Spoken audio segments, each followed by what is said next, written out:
This is KMKH Radio. You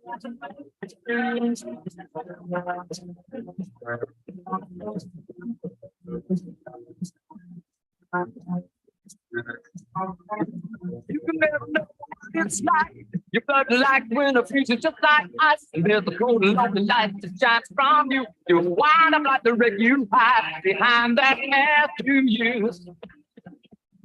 And if you think this world will never win, well, look at me, I'm coming back again. I got a taste of love in a simple way. And if you need to know what I'm standing, you just fade away. Don't you know I'm still standing better than I ever did. Looking like a juice, feeling like a little skin. After all this time, picking up the pieces.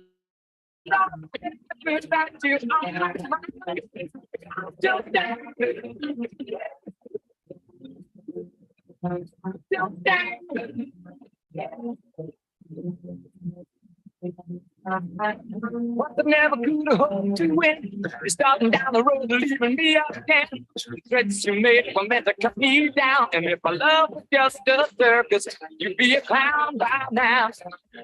You know, I'm better than ever did. Looking like a juice, feeling like a little kid.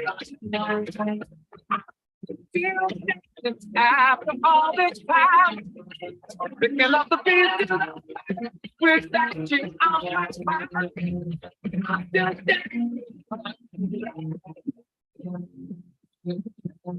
Just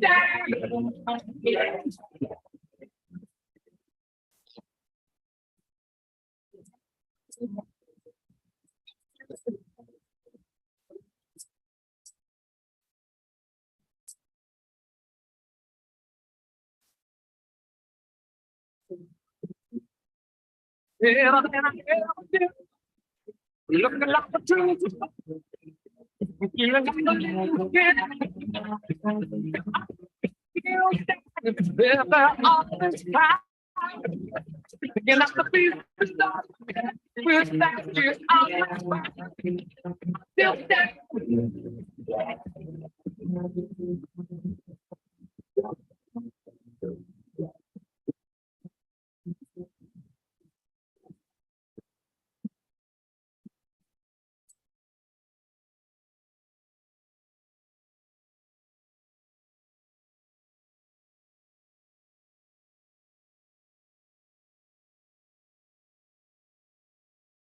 Renegades, safe and sound.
Okay,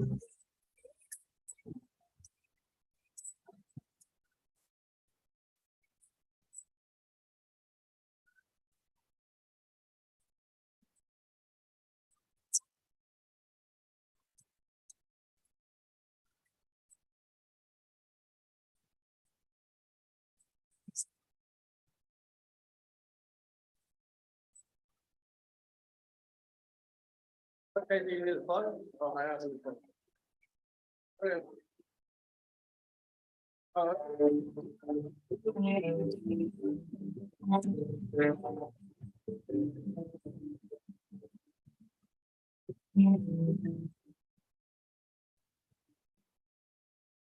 Ready to go.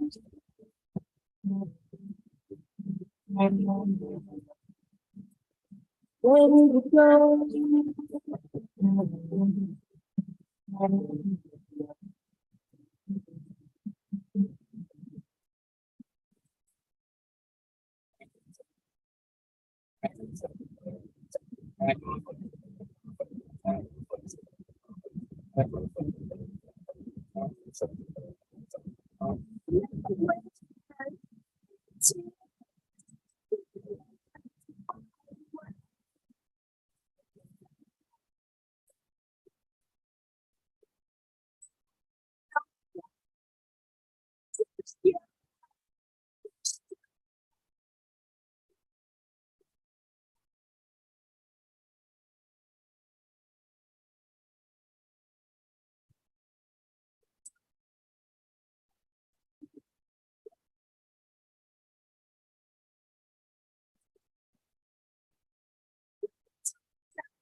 Shout it out.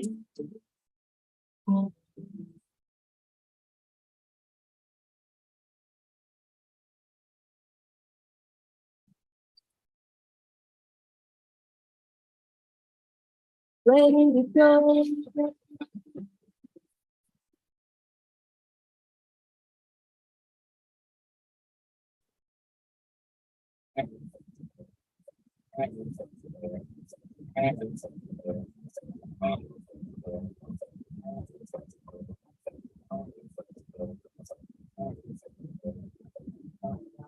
Yes. Yes.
Okay.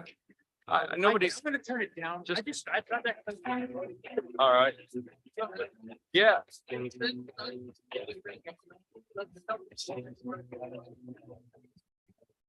Yeah. Is this your track?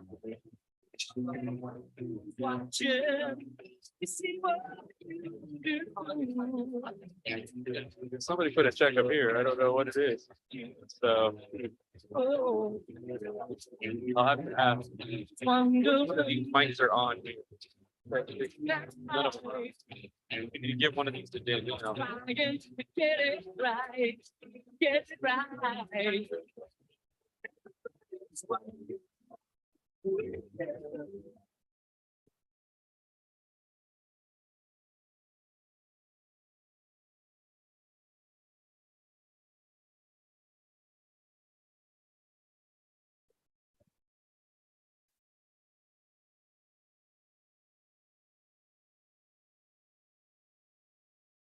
Want a piece of my heart? You better stop me, stop. You wanna feel the mountain.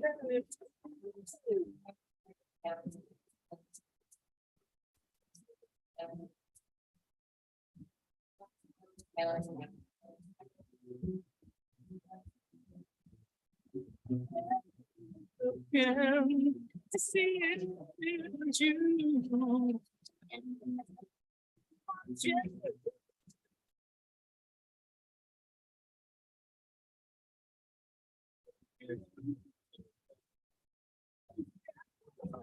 Yeah, yeah.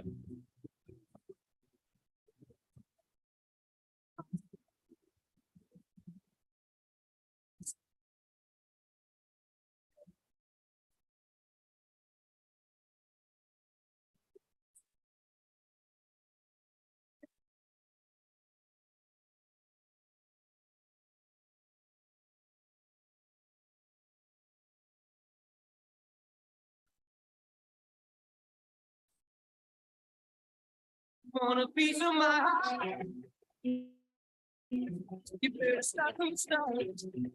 You wanna feel the shadow. The mountain.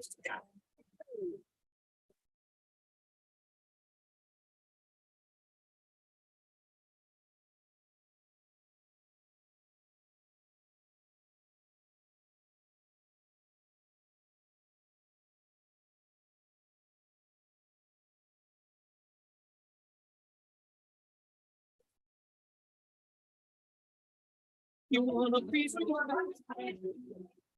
You better stop and start. You wanna feel the shadow. The mountain. You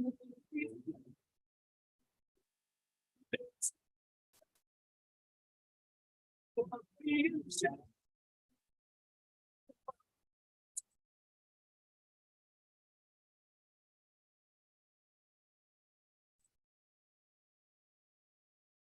Yeah.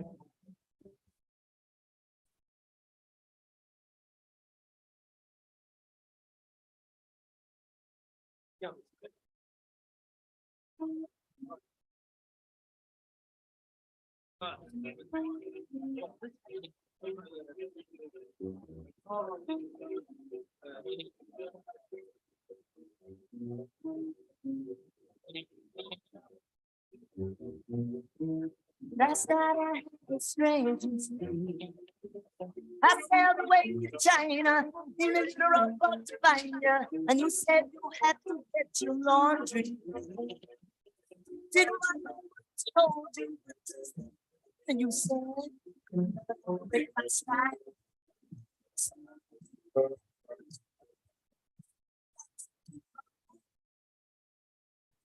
My stride.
But it'd be real high. Okay, good. That's what I was figuring. I just want to make sure. I didn't want to be surprised.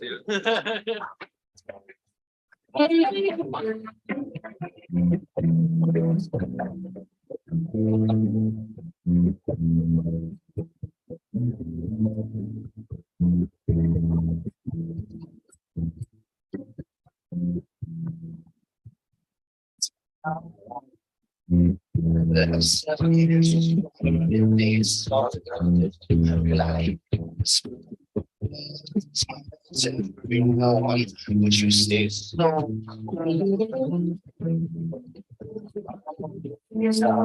Spanish, please.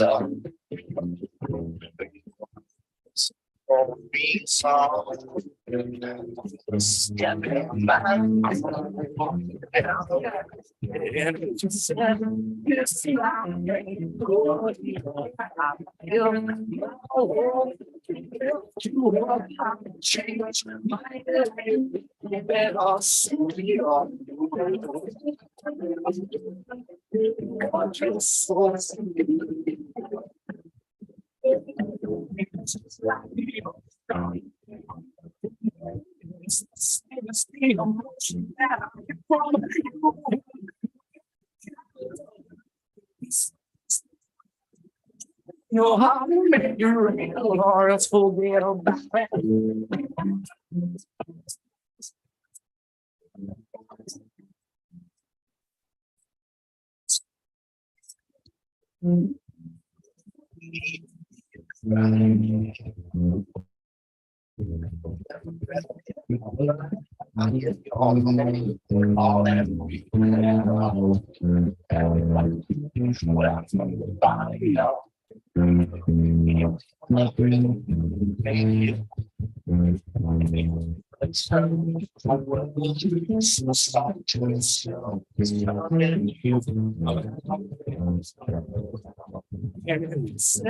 We'll be starting in 1 minute.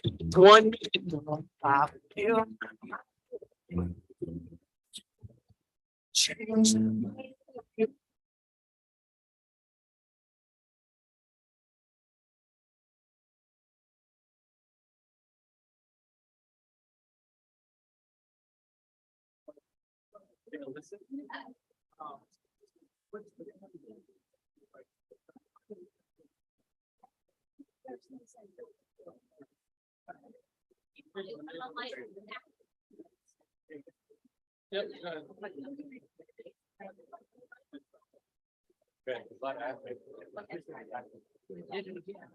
All right, all right, all right. Gentlemen, start your engine. Turn it up. Turn it up. Yeah, turn it up a little. Yeah, turn it up. Wait till everyone says it's ready.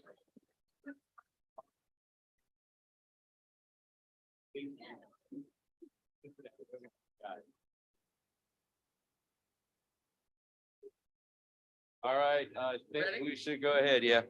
Let's go. Is Danielle over there? Good, okay. Go ahead. Do your music. We're gonna do music real quick. Hold on. What's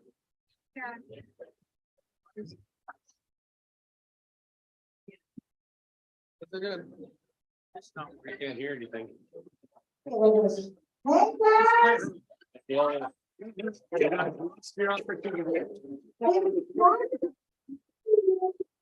it's been an awesome convention so far.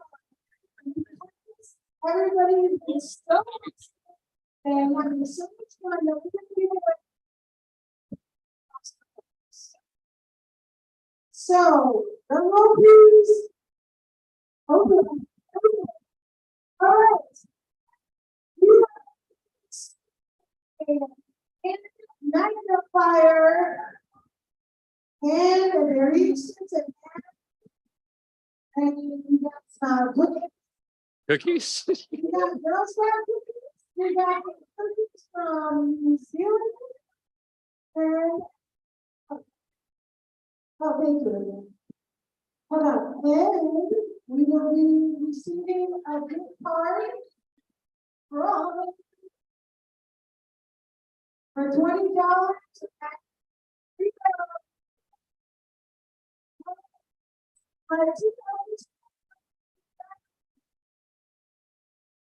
okay, only already got it.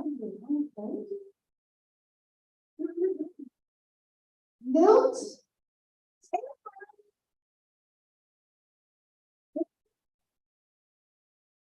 Yeah, he's here. Okay. Go ahead. All right, thanks, Danielle. Now, my trusty music people, they wanted to play music. Do you want to do it? Yeah, that's good. Do it. Sure? Yeah. 1, 2, 3. All right. Gentlemen,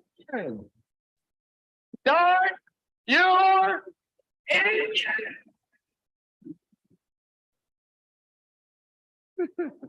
I knew. I'm a huge Matthew McConaughey fan, so all right, all right, all right. I love that. Okay, well, welcome everyone. It's awesome to have you all in here. We do have a packed agenda. This is kind of what we always called our day. You know, the yesterday was our day too, but we usually have more of your services and all of those different kinds of things going on. And then today we kind of leave it where we talk about the things that really affect us. And we have some Why I'm a Federationist speeches and a lot of fun. We talk about the Bell Academy, Washington Seminar. We talk about resolutions and elections and all of that kind of stuff. So we even get a very fun and exciting Treasury report. I know you're all excited about that, right? Yes. So yeah, so we this is our day and we'll have a lot of fun. It's a packed agenda. Our first speaker, and I want you to all give her your undivided attention. She comes to us by way of Sarah Erb suggested that Alyssa Johnson come and speak to us about the different kinds of integrated therapies that she does to help with families in all kinds of areas, whether it be sleep or relaxation or anything else. She is a licensed acupuncturist.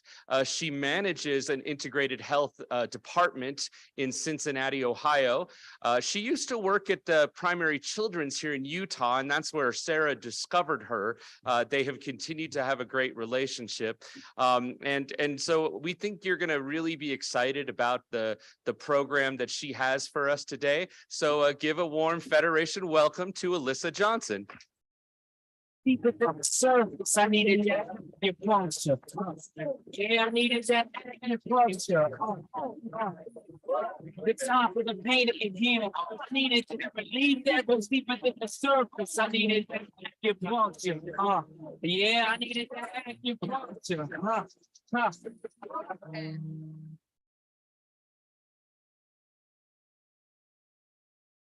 Right. All right. Can you hear me? Oh, amazing. Hello, everybody. Thank you. Thank you so much for being here. I do see many faces that have already been in one of my presentations this weekend. So thank you for coming. My name is Alyssa Johnson. I'm a licensed acupuncturist, and I do manage a whole integrative medicine department at UC Health in Cincinnati. In this department, there are medical doctors, there's massage therapists, there's acupuncturists, and there's a lot of movement-based therapists that do classes like yoga and Tai Chi and those types of very simple movement therapies. This is part of a lifestyle medicine clinic or an integrative medicine clinic that may be something that you could ask your health team about. I do believe that integrative medicine therapies can help everybody with something. And so I would encourage you all to talk to your PCPs or talk to your healthcare teams in how lifestyle medicine or integrative medicine might help you with a health concern that you have. One of the things that I like to teach the most on is acupressure tapping. How many of you have ever heard of that? Can you see raise of hands? Acupressure tapping. How many of you have heard of something called the emotional freedom technique? Anybody heard of that? Okay, so some hands.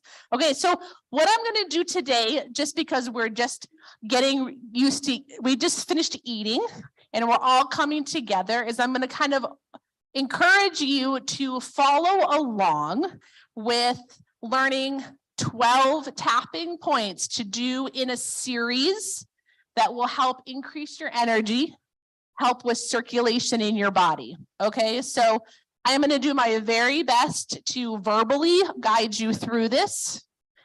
People that are sighted in the room, please help the people around you if you see that their hand placements are not in the right place. But I will also try to move around and help you guys all find these places. And I'll talk to you a little bit about how they might help your energy increase. Does this sound good? All right. So we're going to start by taking our hands. You can do one or you can do two. And you're going to bring them to the very crown, top of your head. And you're going to use your fingertips to tap the head. Now, when I find these in clinic for an acupuncture point, I go to the top of your ears and like I have a headband, go up over right onto the top. The title of this point is Do 20. It's a lifting point, okay? Energy lifting. It's also a point that's considered closest to the divine in your body. So it is a lovely point. And you're just going to tap on that point. One hand or two hands. You can use your nails. You can use the pads of your fingers. Just tap right on the top of your head. You do want to feel it a little bit, okay? That's number one. The next one, you're going to fan your fingers out over your eyebrows. So you're going to start with your pinky fingers by the inside of your eyes, and you're going to fan your pointer finger out to the outside of your eyebrows, right? And you can kind of tap all along your eyebrows there, or you can massage from the inside to the outside. Like this. Or like this. Yeah, you got it. That's exactly right. Hard to do if you've got glasses on because they're under the glasses. So just move them a little bit and get your fingers in there. Okay. Yes, from the center to the outside or just on top of all of them. Okay. And you can tap, tap, tap, or you can just kind of hold, or you can lightly massage. The next ones, you're going to pull all of your fingers together like a little, like you're going to pick up something with all of your fingers. Okay, so pull all of your fingers, all 5 of them together. And you're going to put this in the temporal area. So just outside of your eyebrows in that divot that you feel kind of on the side of your head between your eyes and your ears, right? Right here, Ron, right there. Yep, most people know where this is, but you can do, this usually feels best as circles. Okay, this is used a lot for headaches. This is called Tai Yang. It increases the yang energy, the yin and yang, the yang energy in your body. The next one, you're going to pull your elbows up and you're going to take your hands, your 4 fingers, pointer, middle, ring, and pinky, and you're going to go along your nose from the inside of your eyes down to the outside of your nose. This is actually your stomach meridian, the beginning of your stomach meridian, and helps a lot with sinus pressure and also with digestion. So tap, tap, tap right along the side of your nose. You can do both sides if you want to use both hands, or you can just do one. All right, everybody find it? I do see people tapping away. Okay, the next one is underneath your nose, between your lip and your nose, right in the middle. This is a very sensitive place. Yes, right, yep, right on the upper lip there, right in the middle. This actually is a point that's used a lot for back pain. It's also a point that makes you very alert. You'll see it's very tender, right? So if you tap it hard, it's going to wake up your brain. It's going to say, oh, somebody's doing something that kind of hurts a little bit right there, right? It's a little sensitive. The next is underneath your mouth and kind of along your jaw, going out to your ears. You can kind of tap the lower part of your jaw and out to your ears. This is also the stomach channel, but it's very good for TMJ or for jaw clenching or different kinds of issues with teeth. All right, the next one is behind your head along your hairline. Okay, so this you can massage from the inside of your hairline out, out to your earlobes, right? Middle of your hairline out to your earlobes, or you can take your hand and kind of karate chop back there if it feels good, just to lightly take a hand and kind of karate chop along that occipital bone that is back there. This helps a lot with neck pain.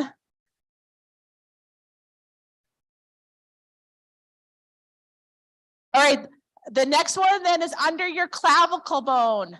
Right under your, if you go right to your center and you find your clavicle bone, which is just at the bottom of your neck, and you go about an inch out from center line, yep, I'm seeing everybody, that is kidney 27. This is a great point to massage. A thought that goes along with this point is, can you tell me what's most important? If you're really thinking about wanting clarity about what's important at this moment, this point, if you tap on it, it might help you think about what's most important in your life right now, what you need to focus on. 27, kidney 27.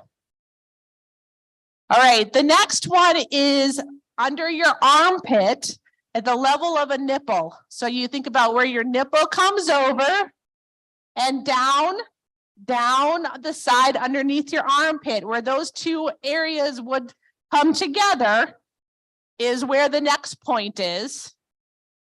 And this is kind of, as we call this one the chicken dance sometimes, because if you feel like you got chicken wings, right? Do do do do do do do do do do do do, right? So it's right kind of underneath there. Sometimes people like do it as a hug. You know, sometimes it's easier to cross over and do it that way too, but you can tap right in that area there. Yep. Okay, the next point is large intestine 4. I taught this to a lot of you today in class. It's in the web between your thumb and your pointer finger, and you can either squeeze this point like a pincher, or you can knock them together. So you can kind of knock these two areas together. I'll demonstrate it for those of you who can see it. Oh, you've described it well.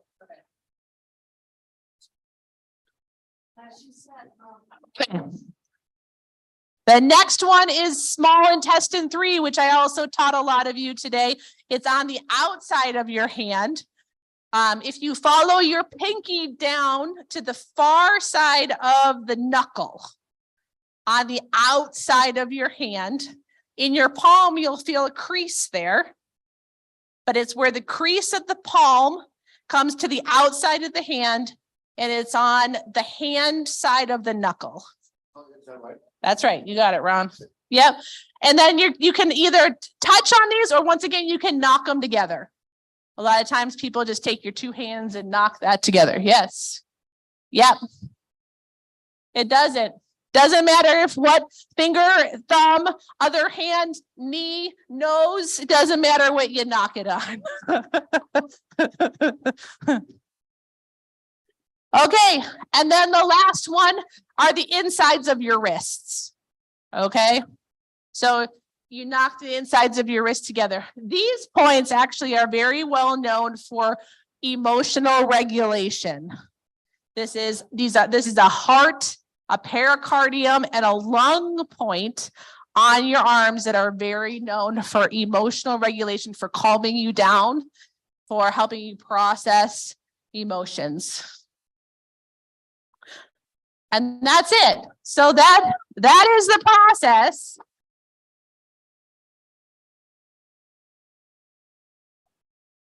So what's important to know about this is that you can't do it wrong. You know, we tend to teach it from top down because it's the easiest way to do it. But if you miss one, it's okay. If you go back to one, it's okay. If you like one and you don't like the other one, that's okay. But let's go through them one more time just for practice so that everybody is really comfortable with what all of them are. I'm going to go a little bit faster to bring you through it. Okay, up on top of your head. Tap, tap, tap.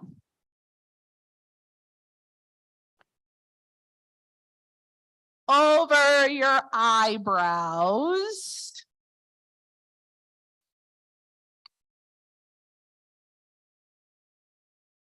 Pull your hands together into your temporal area.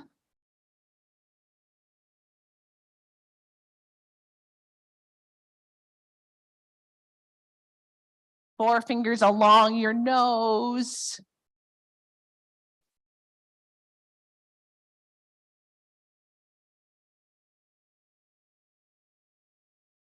In the middle, right underneath your nose.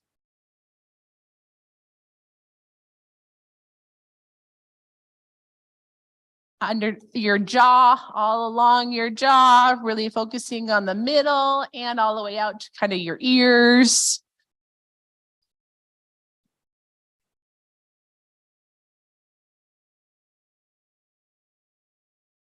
Okay, along your hairline in the back, right? From the center out to the outside.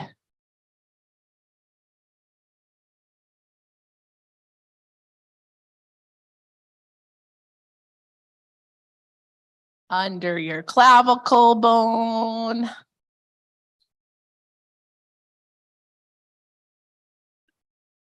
Looking good, looking good. under your armpit. Here's the chicken dance again. Let me see those wings.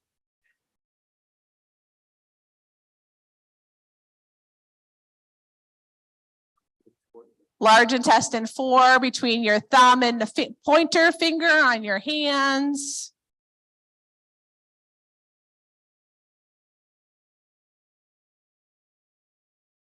Small intestine channel on the outside of your hand by your pinky finger.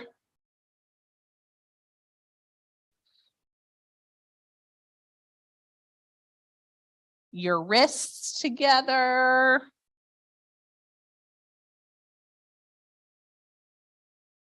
And then 3 deep breaths to calm and complete.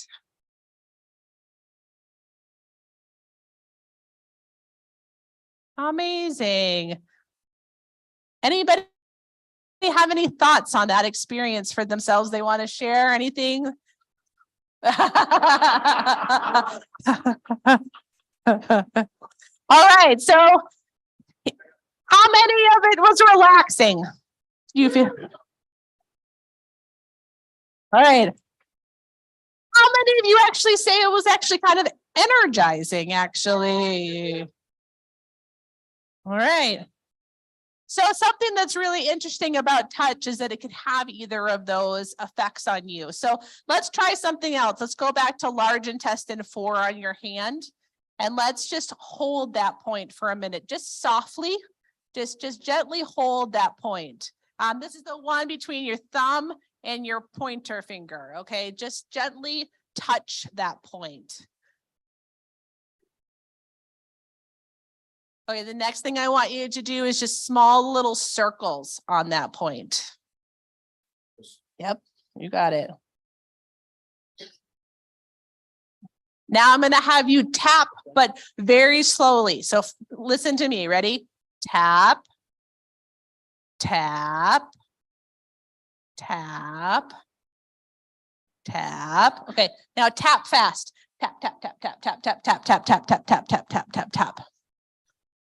Okay, now take your nail and scratch that point just a little bit. Scratchity, scratch, scratch. Okay.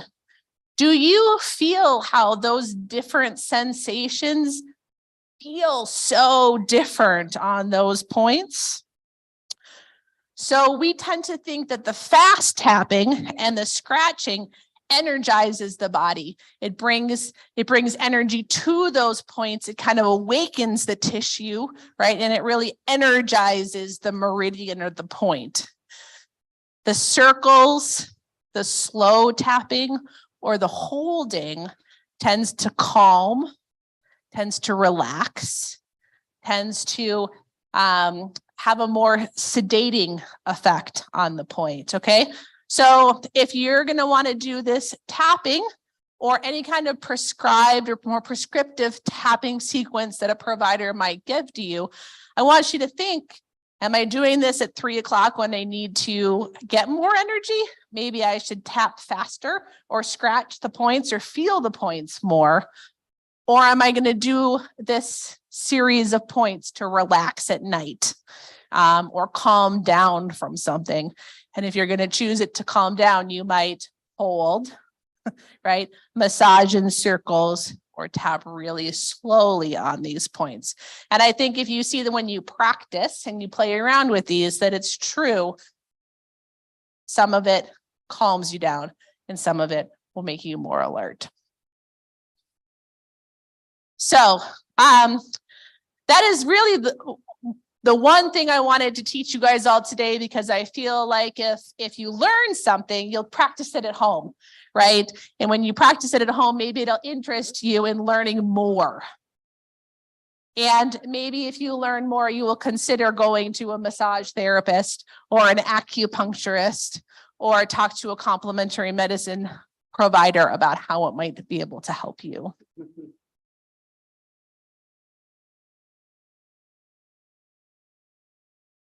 Do any of you have specific questions about acupressure or about integrative medicine in healthcare? All right, let me come over to you. I would love to hear see if I can help. All right, I'm here for you. Okay. I was wondering exactly what it was supposed to do and also how you know which integrative medicine to use, like which one is like evidence-based, but just not being used in traditional medicine versus sometimes people will just make things up because they know that you're very like desperate for something. Lovely question. Thank you so much for that. So in a hospital environment, we only use evidence-based practices. So I can say very comfortably that massage therapy, acupuncture, acupressure, yoga therapy are all fantastic options. I can tell you that we're working hard for holistic nutrition and for different kinds of aromatherapy to be integrated more into hospital environments. As more research comes out on these things, I think you will see them more often in different kinds of clinical experiences. That being said, I do think it's very important that you ask about people's experience, you ask for certifications and licensure, and you should feel very confident in advocating for you to find providers that are comfortable with the ailments that you want to see. So feel like you can ask questions. So I actually worked in pediatrics, and pediatrics is a subspecialty of traditional Chinese medicine. I would not encourage a parent to take a child to any traditional Chinese medicine provider without extra training in pediatrics for a child or an adolescent. Yeah. One of the things that I would like to ask is the fact that I know that a lot of doctors will not try to refer people to any other types of things like this, anything that's naturopathic. Plus, I know insurances like Medicare, Medicaid, and a lot of others will not actually help you with that. And the only time I ever got any kind of massage therapy is after physical therapy at one place. But I had to go through the physical therapy first, so they didn't consider massage therapy as a primary. They considered it as a secondary, or well, you did what we wanted, so we'll just give you a massage. That's right. So insurances right now, as far as I know, I'm in Ohio, so it might not be the case here, but I didn't live here too long ago. Insurances, for the most part, will not pay for a 1 hour massage. You do need, and a 1 hour massage usually costs about $75 to $90, maybe $100, depending on where you go. That doesn't mean that they're not evidence-based or very helpful.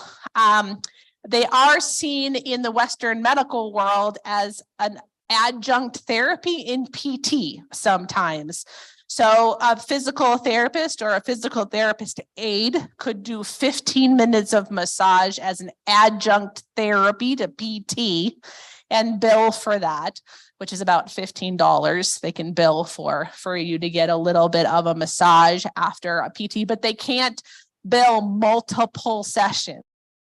So they can't give you an hour's worth of massage and bill for 60 minutes. They can only bill for like just the 15 minutes of one adjunct therapy code. Acupuncture is covered by some insurances, not others. Medicare just took it on for chronic low back pain.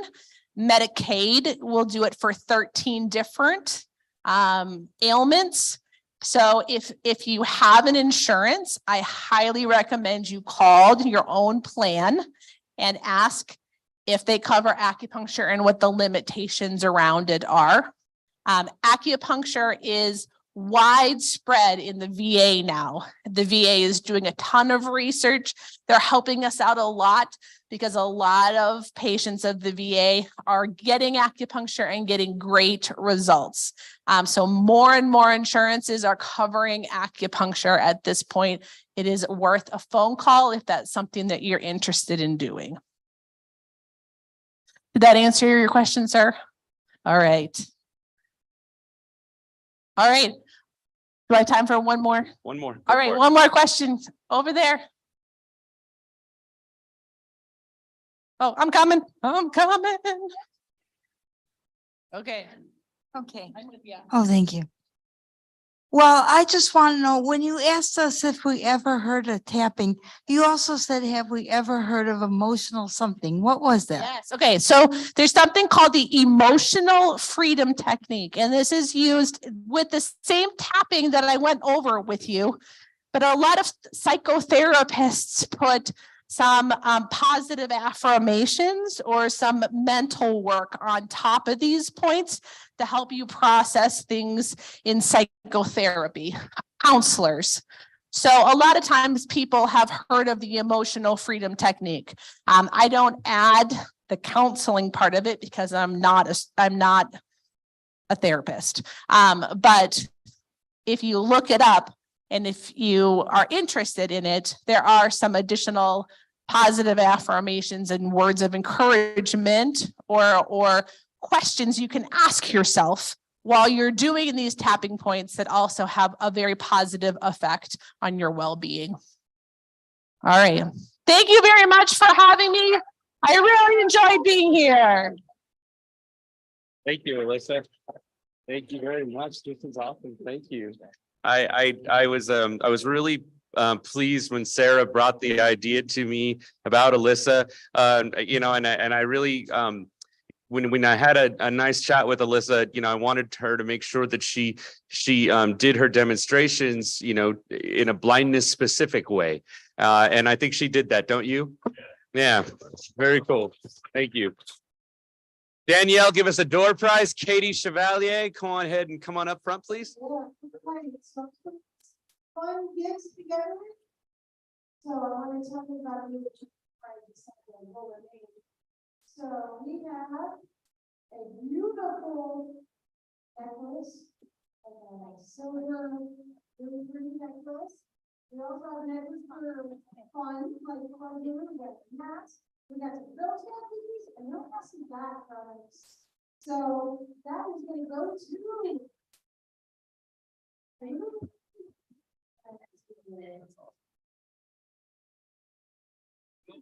Mark Jensen, Mark Jensen.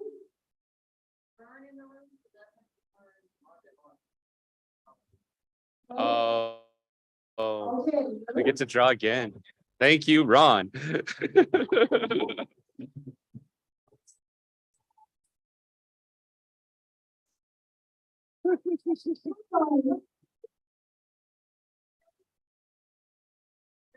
Yeah, what can I know.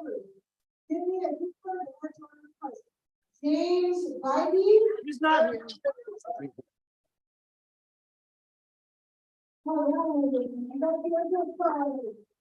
Awesome.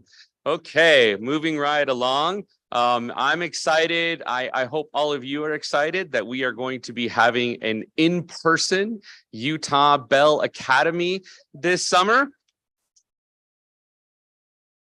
And so to tell you all about it is our Bell Academy coordinator, Katie Chevalier.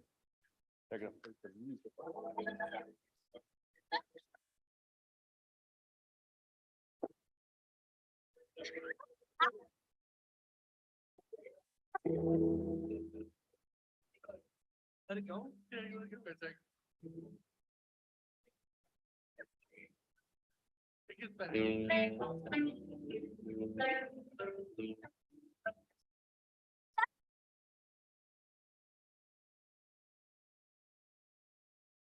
Well, if you don't know by that, bells, we do ring a lot of bells. That was kind of a dark. Yes. Bell ring. Yes, we do. And I thought about bringing one of our bells, but I forgot.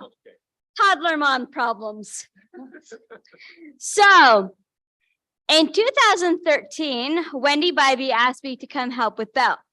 And as you can see, I've been helping with Bell ever since. So for those who are unaware of what Bell is, Bell stands for Braille Enrichment for Literacy and Learning. We take children who are blind in all its varying degrees and give them a 2-week intensive program where they learn Braille, cane travel skills, non-visual skills, and we do a couple of field trips and we get the parents involved. It's a lot of fun. So let's see. For a variety of reasons, most children do not receive adequate Braille instruction in school. Some of these reasons may include the perceived notion that a student is unable to learn Braille, Braille is too hard, or an over-reliance on print. And I am sure there are countless others that we could all probably think of. So, I wasn't able to find a recent statistic, but in 2009, the NFB published a story that about 85% of children do not receive the Braille instruction that they deserve, which is really sad. So to combat that, the National Federation of the Blind created Bell. It was started for children to start getting the Braille instruction that they deserved, while being able to expose the positive blind role models and to know that the word blind is not scary. The NFB Bell Academy is a 2-week program, and it was started by the affiliate in Baltimore in 2008. And then in 2009, it went nationwide. And I think there's about 12 to 16 states this year participating in the National Federation of the Blind Bell Academy. So Utah has been holding Bell since 2009, and I have been involved since 2013. Even a pandemic wasn't able to stop the work the NFB Bell Academy was doing. The teachers just found creative ways to take these skills virtually. And what we did is the students were divided into a beginner, intermediate, and advanced track based on their Braille skills. And they'd hold their lessons over Zoom for about an hour for each age group and ability level. And then they'd also hold a social hour where the kids could talk, do yoga and other fun advocacy skill training. So at the Bell Academy, we teach that Braille is fun through hands-on learning activities. An example of activity is students make a large Braille cell using different textures, and we call it Braille Twister. And so it's fun to see the kids come up with unique ways to make the different letters, punctuation, and single cell contractions. So it's fun to see them try and figure out how can they manipulate their body to make like a letter Z. It's 4 dots. So how can you do your body to make that reach all those dots? So another fun activity is on the first day, we have a birthday party for Louis Braille. After we summarize his story, the children get a cupcake, and on top they get to use candy to make a letter in Braille. Some of our older students would try and get creative and fancy and try to make a word on their little cupcakes. And so then the kids always have fun doing it because, of course, they get to eat it. And, of course, what kid doesn't like sugar?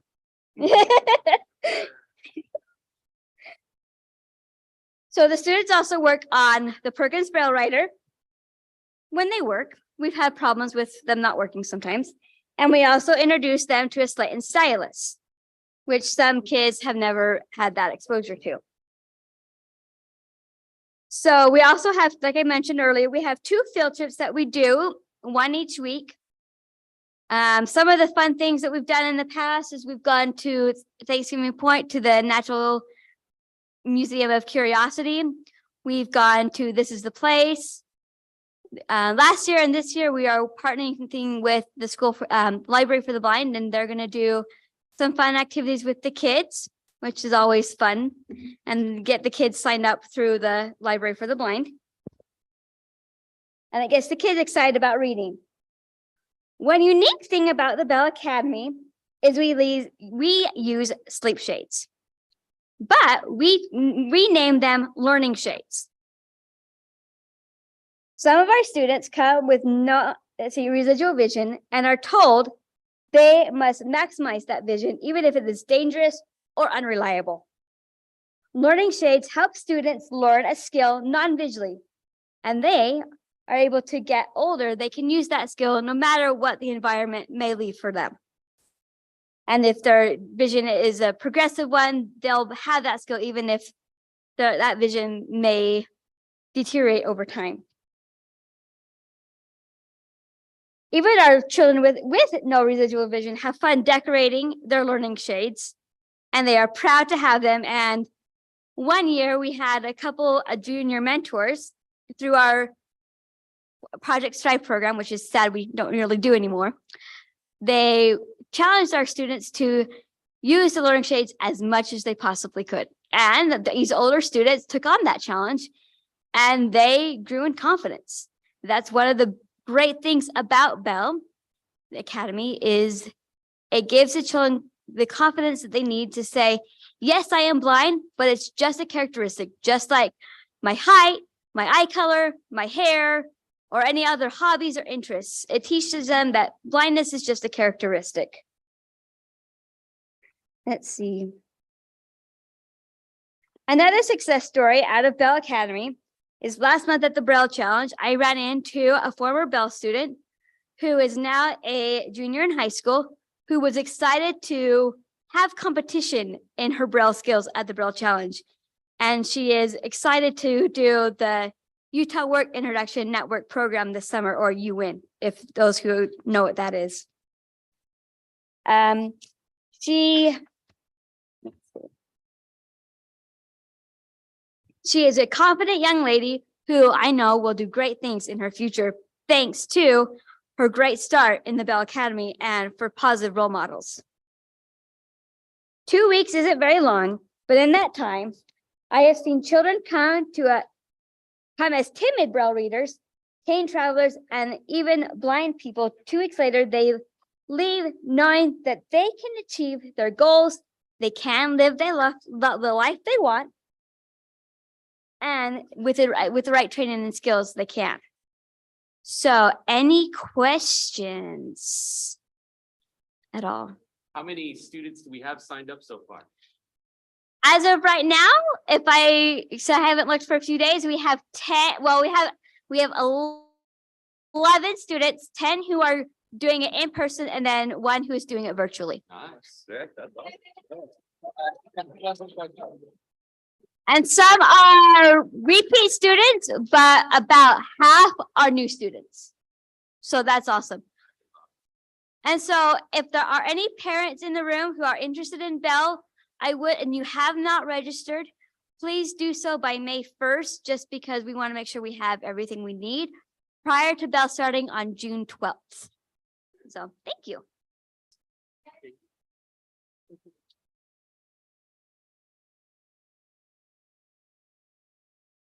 Now, one of the things that Katie and all of us really need help with, Bell, we have volunteers. We can always use more volunteers, but we definitely need readers, and we need readers that read Braille. So if you are a Braille reader, and you would like to read a story to the kids at Bell Academy, Katie would also like your information.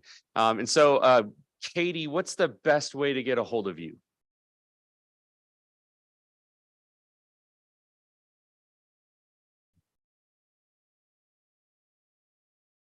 So you can also email just nfbutah@gmail.com, and we will forward all of those to Katie. Okay? So if you want to read in Braille, send an email to nfbutah@gmail.com and we'll get that to Katie. Thank you, Katie. Rebecca Jakeman and Fernando Cabana, if you'll make your way to the front, please. We have two awesome speeches coming up for you. The first one is going to be by one of our scholarship finalists for this year. When I asked her to do this, I didn't know if she'd be a scholarship finalist. I knew she was applying, but didn't know anything else. So no offense to the rest of you scholarship finalists. It just so happened that Rebecca got asked to do this way before. But yeah, you'll definitely get your turn. Rebecca has been a longtime member of the NFB of Utah. She went away from us for a little while, went to Hawaii and worked and lived out there.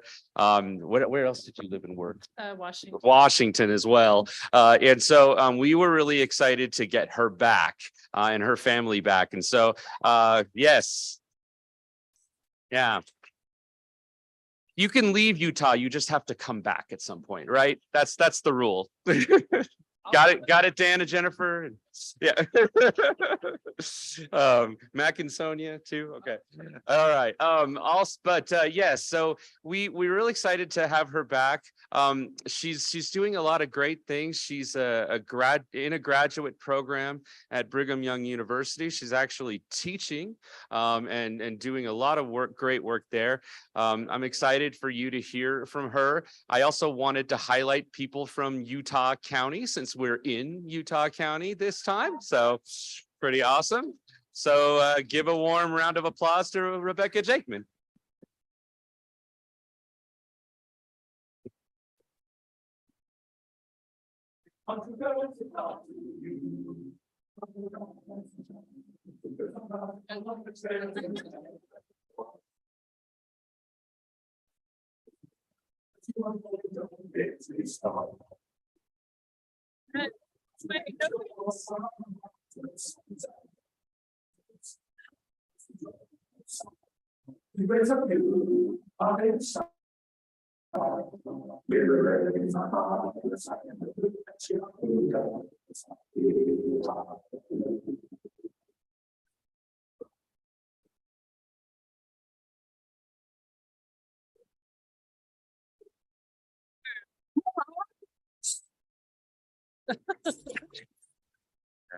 I want to thank Everett.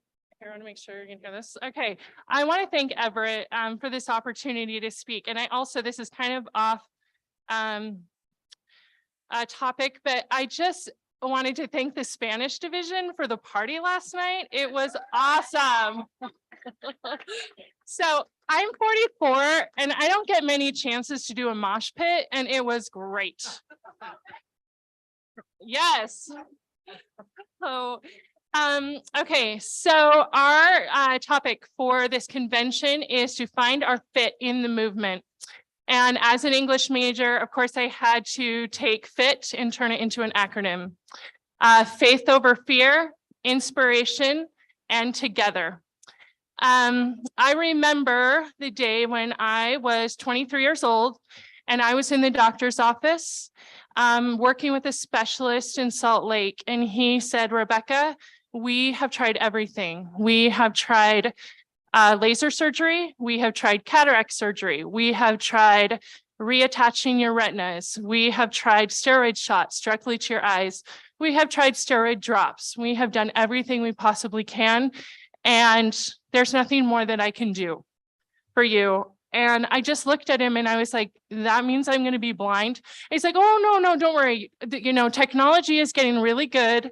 And I promise you that before you die, you'll be able to see. And I was like,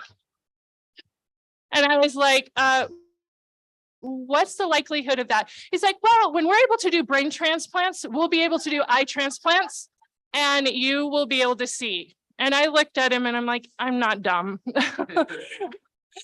And I walked away very, very discouraged. I was born nearsighted. And when I was 8 years old, they did a surgery to reinforce my retinas. But I was also a competitive swimmer. And when I was about 12 years old, I was diving off the mats at a championship meet and the mat slipped. And instead of hitting the water on my forehead, where you're supposed to, I hit it right on my left eye. And the impact caused a retina detachment, one of several.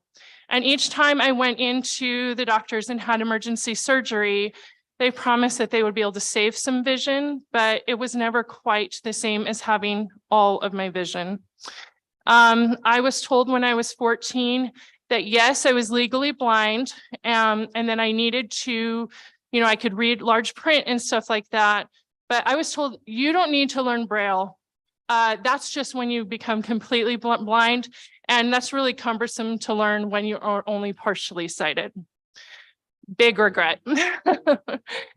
And I was devastated. So I was starting my senior year at BYU in undergrad.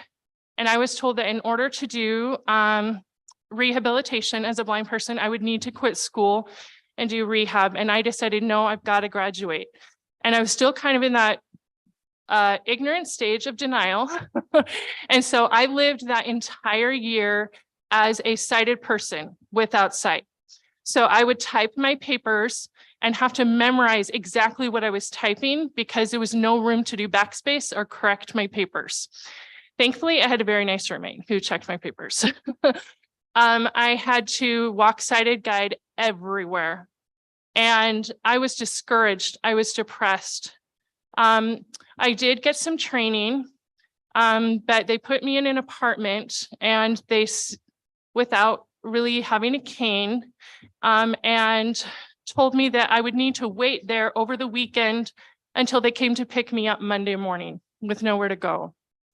Then when I did get a cane, I was told that I needed to name my cane.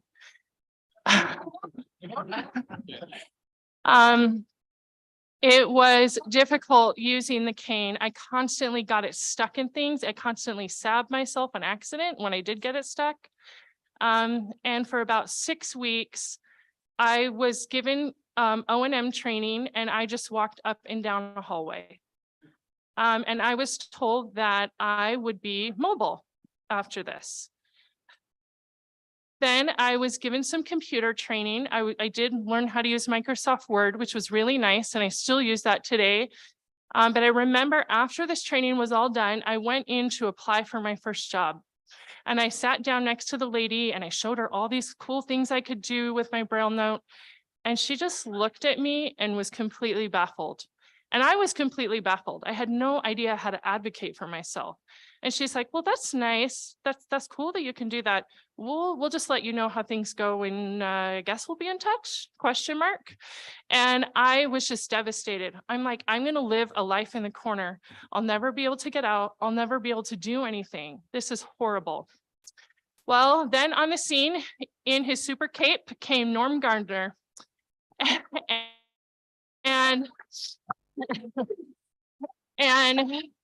he sat me down and he's like, Rebecca, what is the biggest problem with being blind? And I was like, Norm, everything. I will not be able to cook. I won't be able to make friends. I won't be able to get a job. I won't be able to do all the things that I want to do, and I will die a tragic death. And he said, no, Rebecca, that's not the biggest problem with being blind. The biggest problem is social perception. Other people believing that you cannot do it.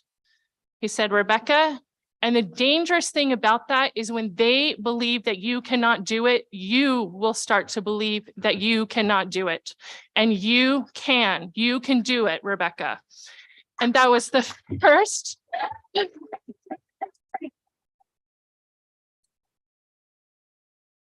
And that was the first time that somebody had told me, you can truly do this. And it wasn't somebody with sight. It was somebody who was blind sitting across the table from me, who was a professor, who was living a life that he could be proud of.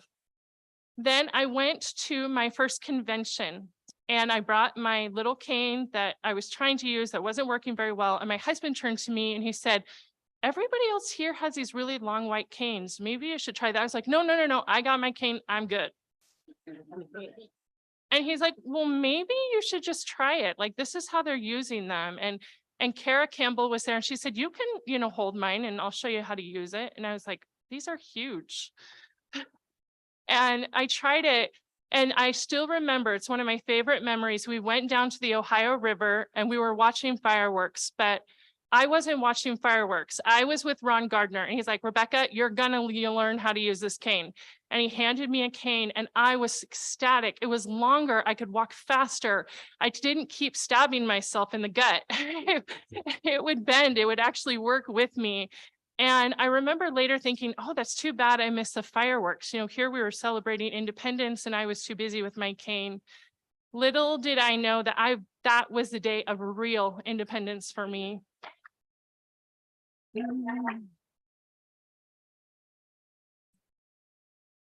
So the first F for me is faith over fear.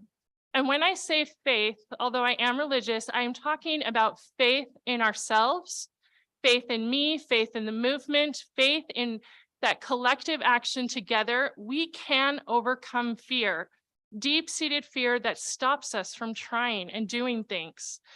I decided to get back into swimming, even though I was blind. When I swam competitively, the longest I had ever swam was 200 meters, and that's 8 laps. And I decided, you know what, I'm going to learn to swim the mile. And so that's 66 laps. It's a long race. And the first time I competed in Bountiful, I got last place. And I was like, this stinks. But the next year I said, you know what, I'm going to do this again. And I got out there and I made the medal stand.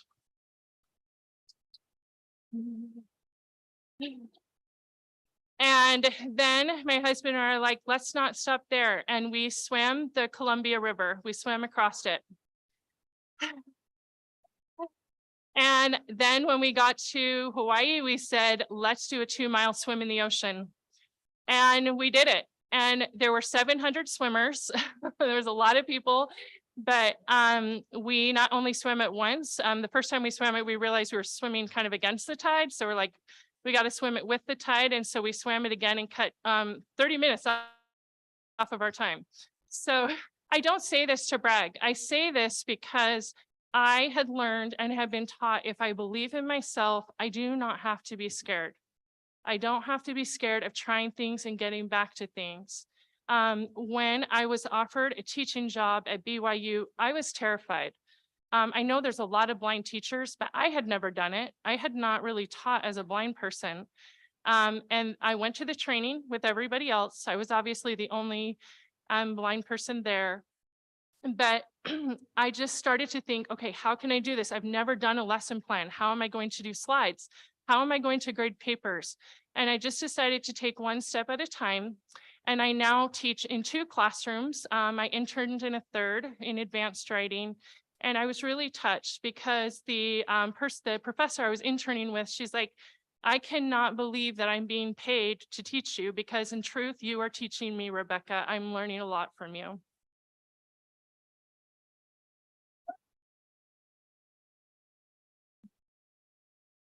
Okay, next is inspiration and high expectations.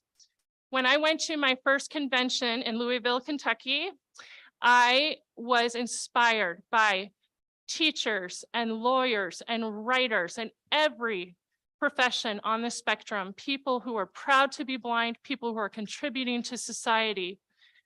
I learned about the LCB in Louisiana. How many of you been there? Yes, one of the best places on earth. And when I went there, I was told, you can do this. I remember the first week I was taught how to get to the training center. It's about 0.8 miles away from where we were living. And I was given my cane and I had a mentor helping me. And I remember being like, I can do this. Expectations were very high. We were expected to do a lot there. We were expected to make meals for 40 people. We were expected by Jerry Whittle to not just be able to read Braille, but to read it fast and proficiently. We were expected to be able to do computers. We were expected to be able to ride the bus, go to the mall, go to the movie theater, do all sorts of things that I had never thought, I can do this.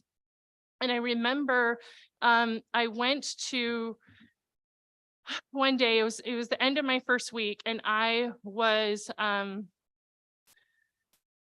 I was done for the day and I wanted to go home, but they were still kind of doing stuff. And I just said, I've got to get home. I had a 1-year-old at the time. And so I turned to my O&M instructor and I said, hey, I need to head home. Is that okay?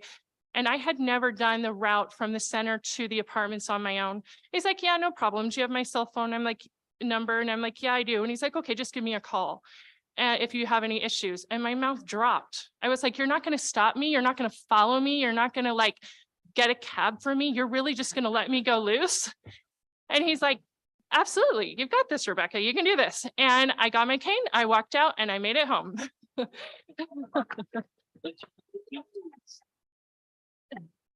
And I just, I can, O&M, I have to tell you, has always scared me. I have a little bit of a hearing loss and sometimes it was terrifying. And so that was something I really had to overcome. And I was not just taught how to get from the center to my apartment. I was taught how to get all over Ruston, Louisiana. I was taught how to get across the highway and find addresses. I continued my instruction with Nick Schmidtroth. I don't know if any of you guys remember him. Not only did I love Nick because he wore his U of U hat all over BYU campus when I was with him, I love Nick because he really believed in me. He was such an inspiration to me.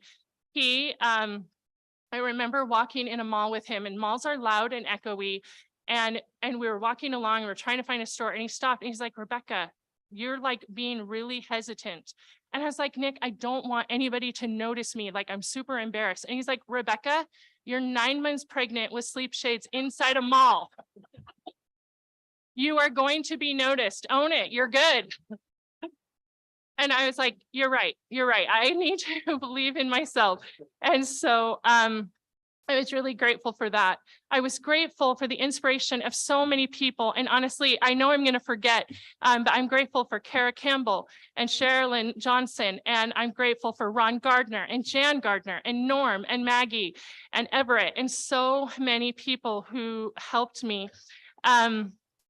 I want to share a story. When I was applying for grad school, Norm was helping me how to use the Victor Reader. And I asked him to write a letter of recommendation. And I thought everything was fine until I actually read the letter later. And he had put on it, when Rebecca was doing her undergrad, she didn't have blindness skills. And so, yeah, her grades were decent, but I want you to know she will come back even better and stronger, and she will get amazing grades. And I was like, Norm, oh no, you've set me up.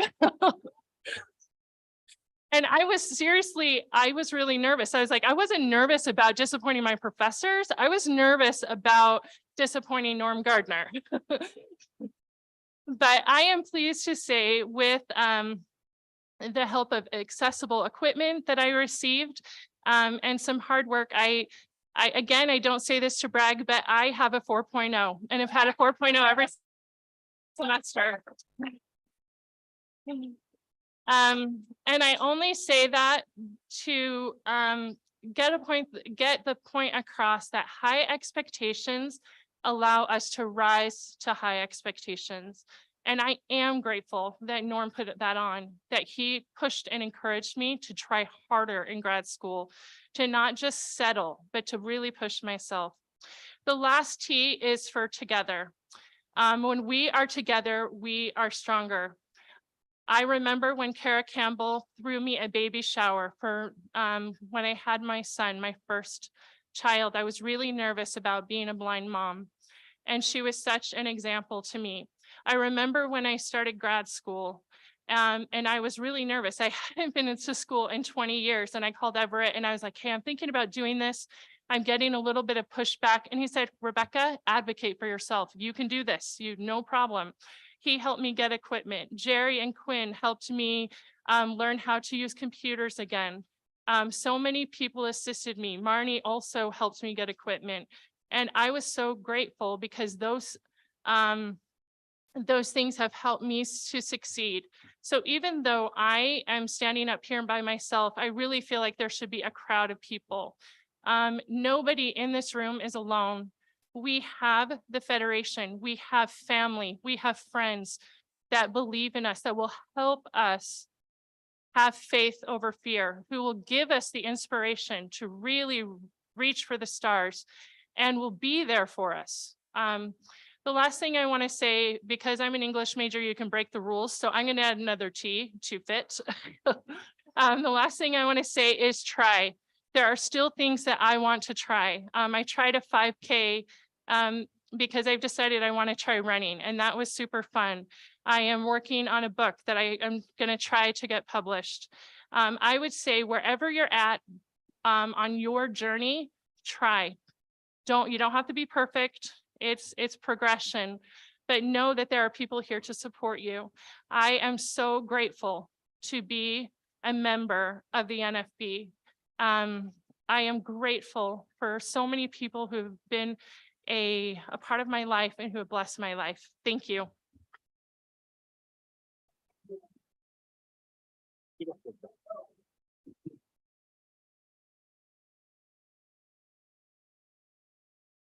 All right, that was wonderful. These are my favorite speeches of the convention. This is why we do this. So you get to hear different member stories and what they've done and how, all of us have been able to be a part of that. And so I really appreciate these and appreciate Rebecca. The next speaker, another Why I'm a Federationist speech, is a young man who has been part of the NFB of Utah since he was a teenager. He started out, I believe, in our Project Strive program, kind of started out with that, became a part of chapters, has gone to training at Division of Services for the Blind, has been a big part of our Spanish division right when it first started. He's had some different jobs all around Utah County, went to massage therapy school and became a licensed massage therapist. So he's a really neat young man. I like him a lot because he's a LeBron James fan and I'm a LeBron James fan. So we have that in common. So I want you to give a warm Federation welcome to Fernando Cabana.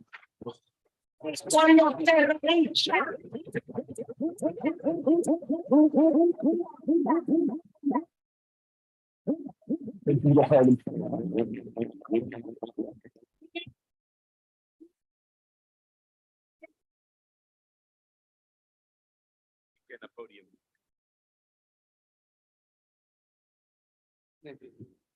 Hello, can you guys hear me? All right, cool. So for those who don't know me, my name is Fernando Cabana. I'm 28 years old. I'm originally from Argentina. Gracias.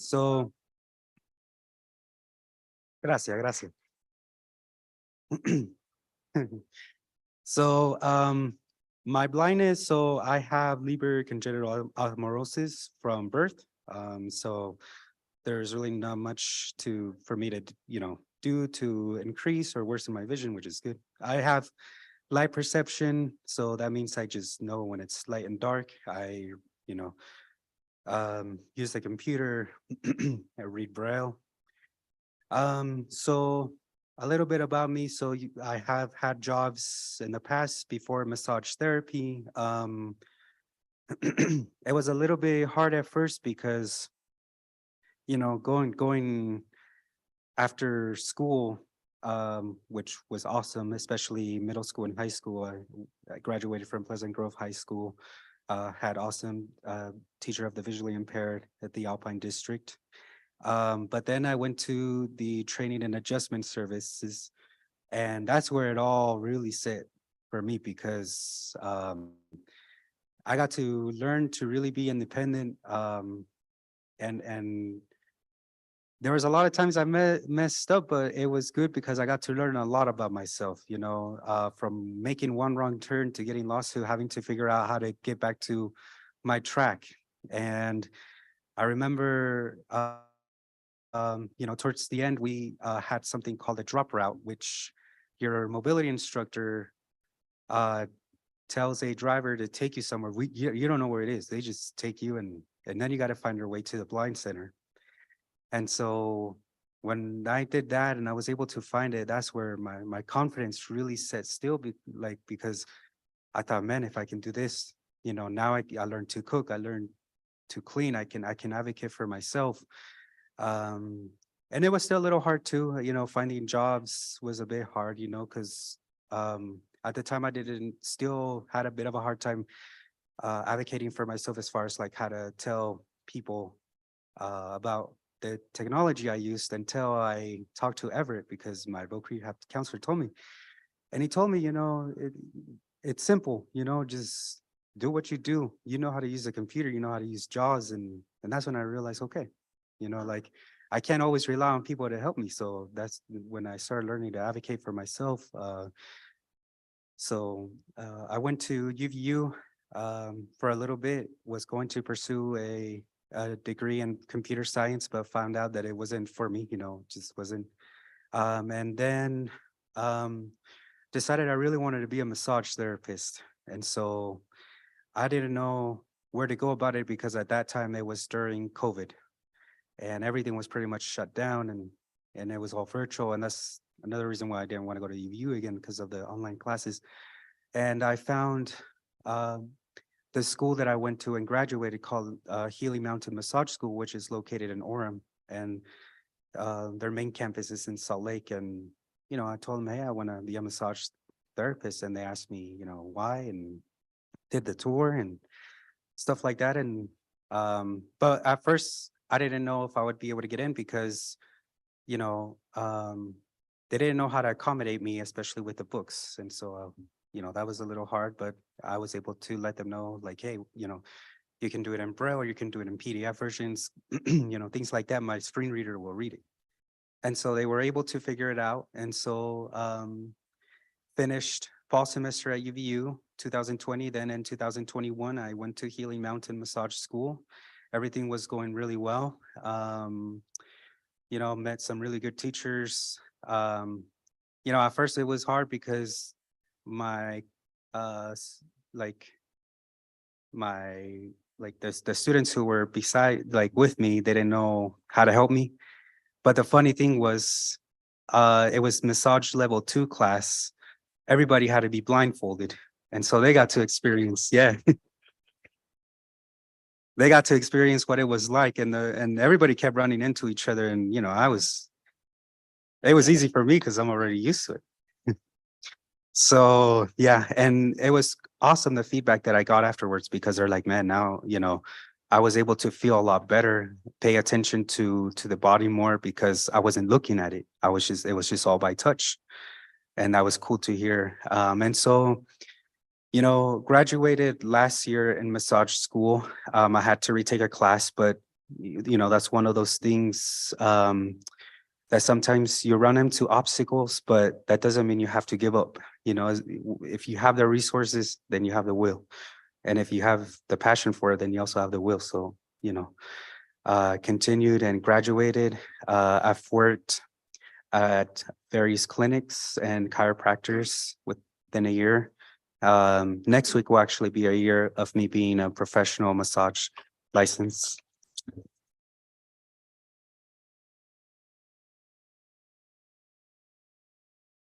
And currently right now I'm working at Massage Envy, which is the Sandy location. So if you guys ever want a massage, call them up. You can ask for me. And it's going really well, because one thing I really like about this specific company compared to the others was the fact that they were super open-minded from the start. They asked me, okay, how are we going to do this? And I let them know this is how I like the room to be set up, and and things like that. And they were able to accommodate my needs, and it's awesome because they did it without even I was able to work with them to the point where I didn't even need my voc rehab counselor to meet them yet. So that's I feel like that's where advocating also comes in hand. And so I appreciate everything they do. And so but a lot of this couldn't have happened, if I didn't meet a lot of people from my own instructor, Mike, from Everett, and other people on the NFB that I've met, because, blindness is just, something we have to go through. but we can do anything as long as we put our mind to it, you know. And for me, working has done such wonders, especially in the massage therapy world, that I was actually able to go back to my native country, which is Argentina, last year, and got to visit my family that I haven't seen in 21 years. And so, you know, it felt good to be able to not have a family member pay for my ticket, and I did it all on my own. So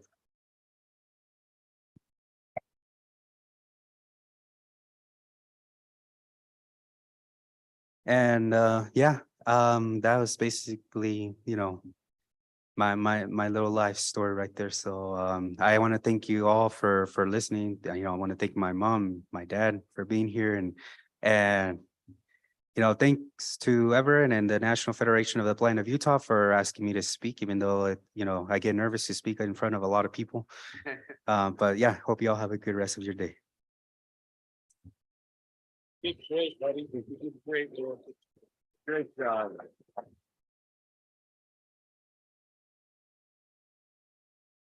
Danielle, you got to give us a door prize in honor of both of them. Okay, well, you look like. I picked out Rebecca's name before she even spoke. I didn't know who she was. It's you introduced yourself. Oh, Rebecca Jakeman. Okay. And what the prize is going to be? There are quite a few different things. It has a soap, two soaps with a metal basket. We got some cookies. And we also have this beautiful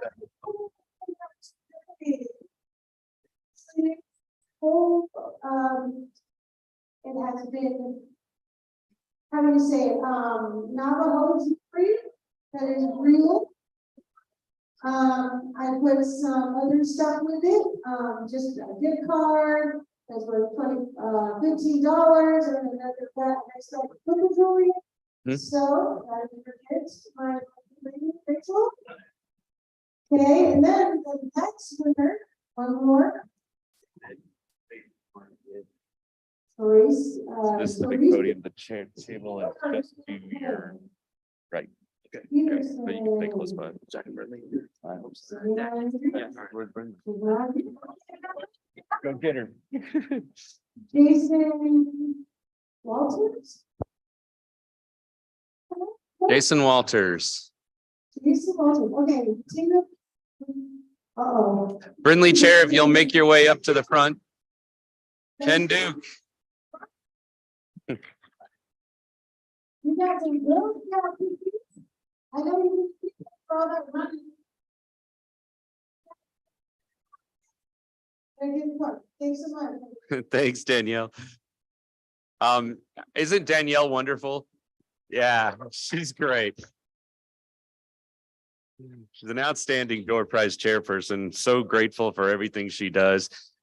We haven't gotten the totals from the auction. We will get those totals to you later tonight. But wasn't that an awesome auction that we had? Yeah, some great items. So we got some big items still coming. So if you're coming back to the banquet, which everybody's coming back to the banquet, right? Good. Good. Yeah, Mac, maybe you should stop bidding on things. I don't know how you're going to get all that stuff home, but okay, yeah, maybe so, maybe so. My understanding is there's a bunch of dance teams that are also staying at the hotel, and I think we just heard them go by a minute ago. They were really loud out there, so it was pretty fun. But they've been in awesome costumes, and so it's neat to kind of share the hotel with others. Okay, well, the next section of our agenda, I always like to highlight Washington Seminar, the great things that we get to do back in Washington, D.C. I wish I could take everyone to Washington Seminar. It is a very expensive trip for the affiliate. We do our best to try to take a mixture of experienced people that have been there many times that are feel comfortable presenting, because it is a little nerve-wracking to present in front of people that are staring at their cell phones and monitors the whole time. But no, the legislators, when they are there and they do get to listen to us, it's a wonderful thing. But it is nerve-wracking to present in front of them. And so I try to take a mixture of people that have been before, and then also new people that have never had the experience of going to Washington, D.C. And so this year, like I said before, we had 13 people go, and I was really happy that 6 of them were new. So that was really exciting. Had not been there before. So I wanted to have Dr. Ned Lindholm, who's on our board of directors and also vice president in the Salt Lake chapter, come and talk to us about Washington Seminar and kind of give you a breakdown of everything we did there. So give a warm round of applause to Ned Lindholm.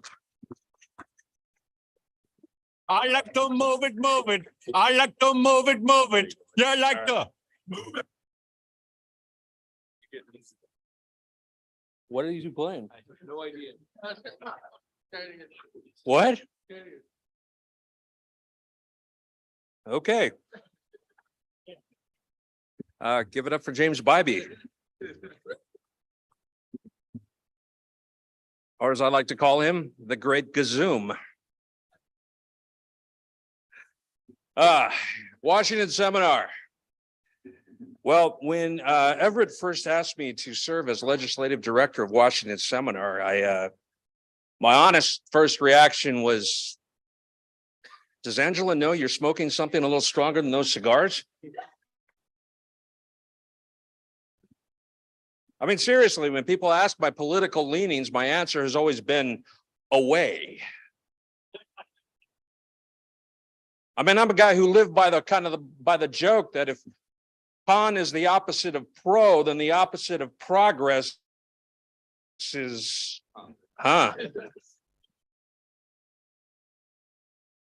But all joking aside, the real reason why I balked at the opportunity, or why I hesitated, was because I truly believe Washington Seminar, in my opinion, is the most important event that the NFB puts on. I know everybody enjoys National Convention, but if you really want to see the impact that the National Federation of the Blind has on the national level, it is Washington Seminar where you need to take a closer look. Because that is where the affiliates from all over the US meet with members of Congress, with the Senate, with staffers, to try and put forth the change, the real change that this organization can do on the national level. And so for that reason, I hold Washington Seminar in the highest regard. And I was very, very hesitant at stepping in as legislative director for simply, I didn't want to mess up. I was afraid of not doing a good job at it. And it was the words of my wife who told me, maybe that's why Everett asked you to do the job. How about that? Married less than a year, and my wife has already mastered the art of verbal disarmament.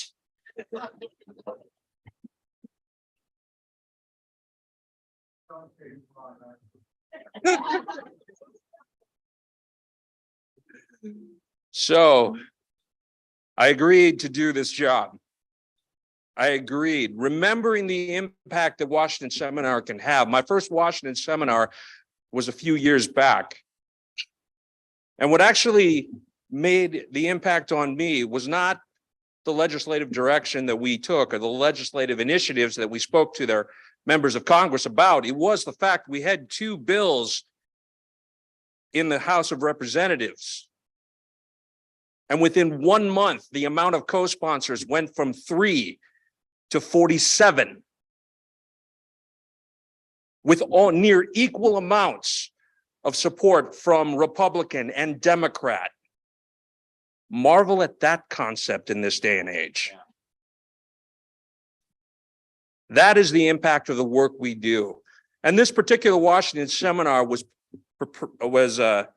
was important in the fact it was our return to being in person. For the last 2 years, the COVID-19 pandemic had kept us into a virtual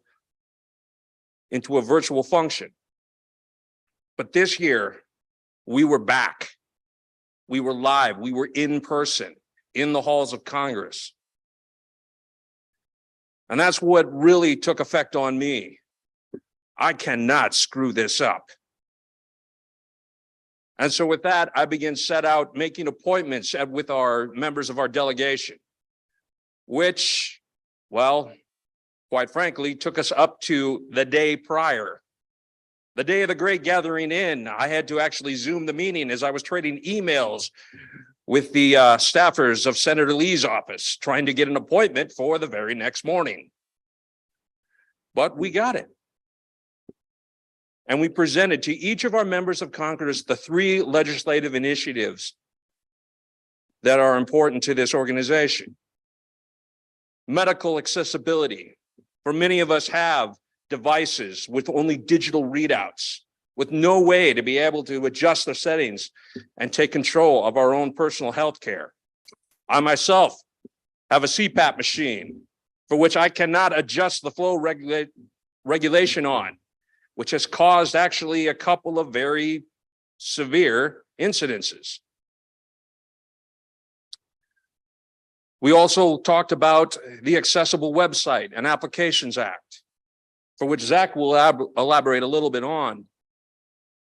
But as many of you know, the ADA, a wonderful piece of legislation written back in 1990.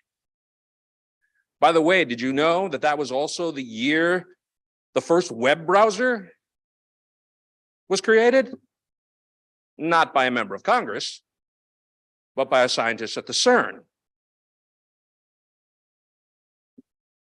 The ADA does not cover modern technology. Who knew that that scientist would have changed society there in 1990? But websites and applications, the world has become dependent on them, and we at the NFB demand equal accessibility to them.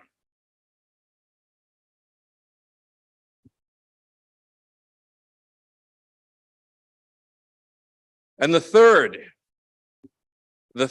initiative, one in which holds a particular importance to me, is for those of us who rely on Social Security, disability insurance, SSDI, we who were injured and became blind later in life due to other circumstances, require on the assistance, both financial and medical, of SSDI. We are held firm to the limits of substantial gainful activity, SGA.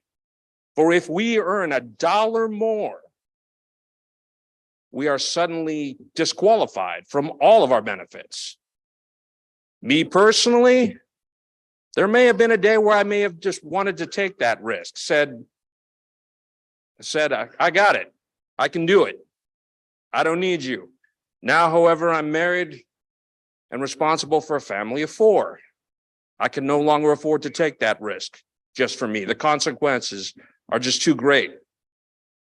I'm willing to take that risk. They're not. I don't want to take that risk for them. So for that reason, we proposed a changing of those limits, for which Congressman Curtis mentioned a little bit earlier. But we went there looking for a champion. And many of the meetings that we had there, we were met with the response of, wait, that's the law? Well, that doesn't make any sense. You're right, it doesn't make any sense. When things don't make sense, it's time the rules need to change. Laws need to change. And that's what we called upon Congress to do. And it was for that reason that I took on this role as legislative director. For I believe that is where the important work, the impact that this organization can make. But don't just take my word for it. I want to bring up 2 people who it was their first time going. I want you to listen to the impact that it had on them.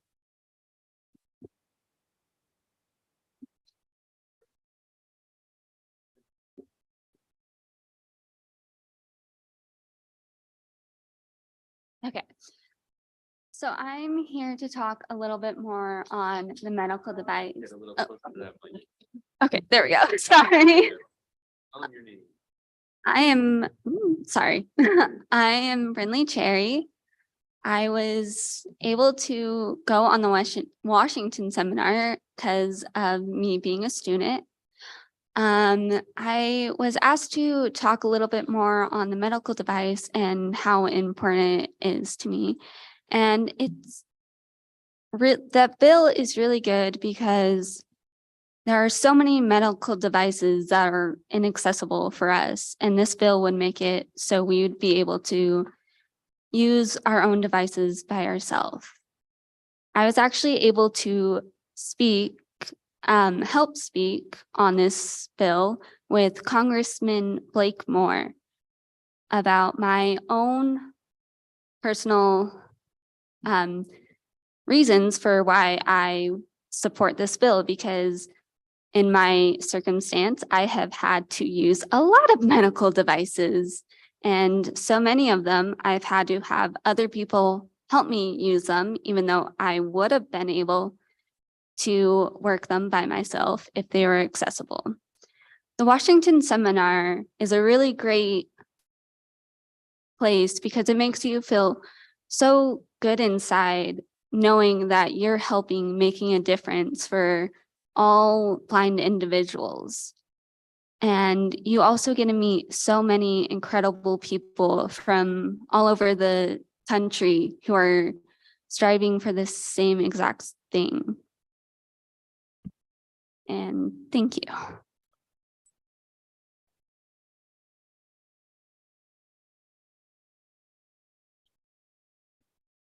Hello, it is Zachary Ledford. I, like Brinley, was very excited when I was invited to attend Washington seminar this year.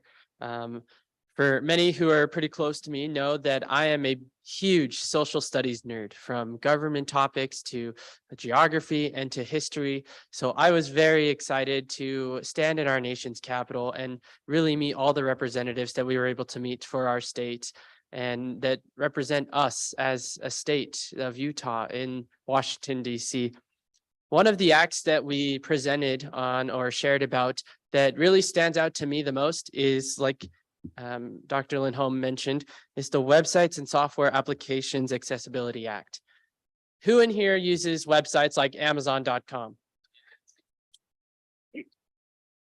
There are many websites out there and other software applications that are very inaccessible to us. As a blind student, I research so much, and all the websites and recommendations I'm given by professors, instructors, classmates, or even by the Disability Resource Center at my university, a lot of them tend to be inaccessible, and I often have to go to that Disability Resource Center to gain help in understanding what is on the page, on the websites, and really recognizing what am I actually looking for, as well as escaping those crazy, not so innocent advertisements. But this act, the issue that they state in the facts PDF on the NFB's website is websites are required by law to be accessible, but without implementing regulations, most businesses and retailers have little understanding of what accessible means. And that kind of surprised me because we all think it's kind of just short and simple. We have many disabled individuals in the United States and around the world. How can someone really not understand or really comprehend what accessibility means? But then I continued to look it up more and further researched myself into this act and really gained more knowledge and understanding what accessibility means to me. And to summarize really briefly, the goal in this act is to end website and software application inaccessibility for blind Americans. And I think that's very empowering because we really need more accessibility, especially with websites as technology is improving. We need that accessibility to be more independent, looking up restaurant menus, looking up shopping experiences, or buying a house, buying cars, all the pretty much the necessities that we need to live and just be successful as blind individuals. And so I really appreciate this act, as well as the other two that we shared briefly with representatives in Washington, DC. And I'm very grateful to have been able to go and represent the NFB of Utah at Washington Seminar.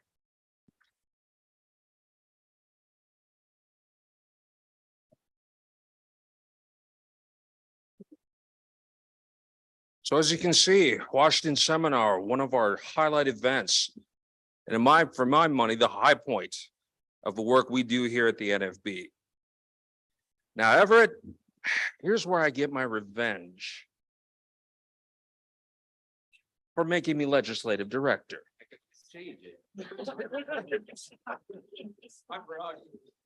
I would like each and every one of you who would like to go to Washington Seminar for next year. We would love to take more new people with us.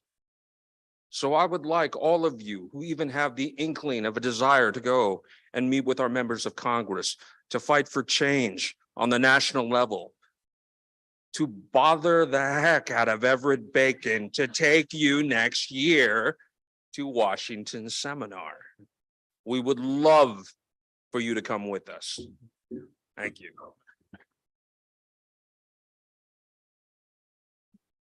All right, Jerry. All right, thank you, Ned. I've been thinking a lot about how ways we can try to get others there, also changing it up and, looking at different ways. One of the responsibilities of the presidency is to make appointments and appoint people to different positions. And in Utah, part of that has been appointing who goes to Washington Seminar. It is a lot of responsibility. And sometimes it also makes you feel like, oh my gosh, I didn't take this person, or oh my gosh, I should have done that.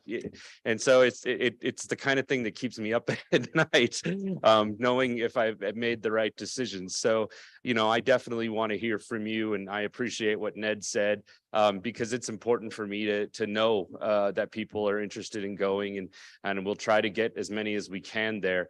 It's kind of funny. We go there and we usually take around 12. That's usually the maximum amount that we try to focus on. That's 6 rooms, and we all room together, including me. I room with Ned. But we and Ned did wear his CPAP, thank God. But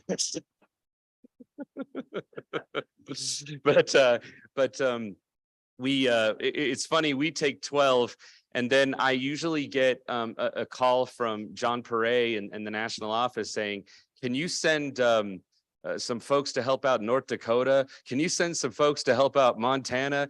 Can you send some folks to help out this state? Luckily, Mark and Terry Turley were able to fill that role for us and go and work in Montana a little bit and meet with their representatives and North Dakota as well. So it's nice that Utah is capable and confident enough to be able to do that, and large enough that we have enough contingency to make that happen.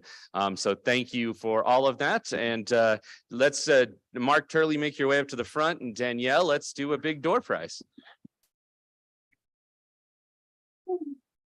Okay, we have any kids in the house? Yeah. Okay, you big kids, right? Right. I definitely don't want to go. Okay, so we won't do picture. All right. So, here, let's pull out a name, please.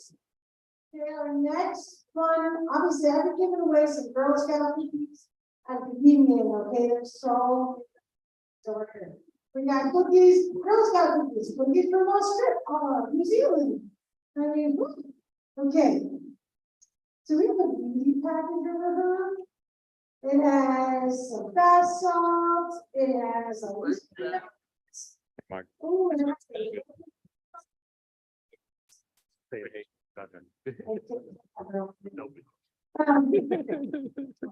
oh, roughly $15 to crumble as a Girl Scout cookie.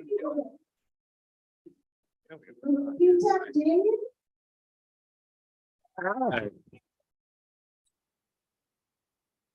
Yeah. All right. Awesome. Yeah, obviously. Can't get up here. Thanks. Okay, awesome. Thank you, Danielle. Thank you for all the helpers too that are working with Danielle. How many people attended the exhibit hall, the vendor fair last night?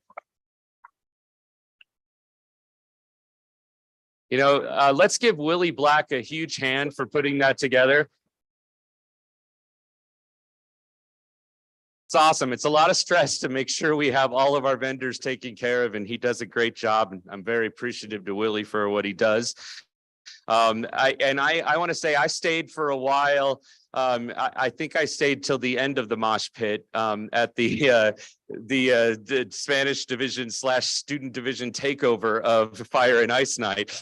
The student division, they were all over the place. And then I didn't know how great a dancers Walter and Barbie Elliott were. They're like amazing dancers. So it's pretty fun. So it was awesome. And I think everybody had a great time. We'll try to bring it back again. Okay. All right. Okay. I also want to announce that we had a couple of elections in our division meetings. So I'm pretty excited to report that we now have a full-fledged student division again. I'm not going to go through the entire board because I don't want to make a mistake, but I will say that Zach Ledford is our new student division president. Pretty exciting. I'm also excited to report that the Spanish division also held their elections, and Alejandra Reyes will remain as the president of our Spanish speaking division. Go, Alex. Our Parents of Blind Children division will be holding elections at a different time.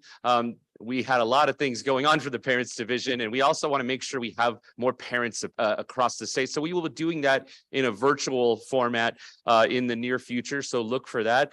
Help us spread the word. Sarah really needs help in spreading the word to get lots more parents there involved. So that's what we'll be looking to do that in the future. Okay, so now we need to know how the NFB of Utah spends its money and how the NFB of Utah makes its money. So I'm really grateful to Mark Turley as our treasurer. It's a thankless job. It's a lot of hours that he's up and usually texting me and going, we need to go over this and why are we doing this and those kinds of things. And so I'm really grateful to Mark because he keeps me on my toes, and he's a great treasurer and also a great friend. So here's Mark Turley, your treasurer.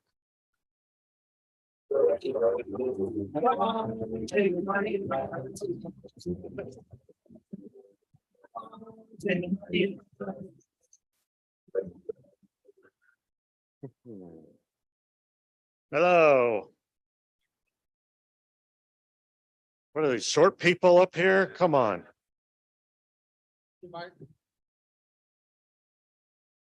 There we go. Is that better? Better. How are you enjoying the convention? That's been awesome. Everett's done a great job of putting together a great convention for us. I think it's been wonderful. Really enjoyed today, enjoyed hearing from Rebecca and Fernando about their experiences and learning a little bit more and hearing more about Washington Seminar. But now the real fun begins. We get to have numbers and you guys are just going to love it. The exciting part. But so I'm going to go through and just kind of go over things and kind of explain the state of how we are and how we did during the year 2022. We have 4 accounts that hold our all of our money in. We have a savings account, and it went from $1,001.23 up to $1,001.50. So we got 27 cents of interest, and we didn't have to do a thing to earn it either. So woohoo. I will not break anything else down to the penny, believe me. So in our checking account at the beginning, so I'm going to give you first the beginning number for 2022 and then the ending number. So we started with $19,534 and we ended with $34,882. In our brokerage account where we have our investments, we started with This is the painful part.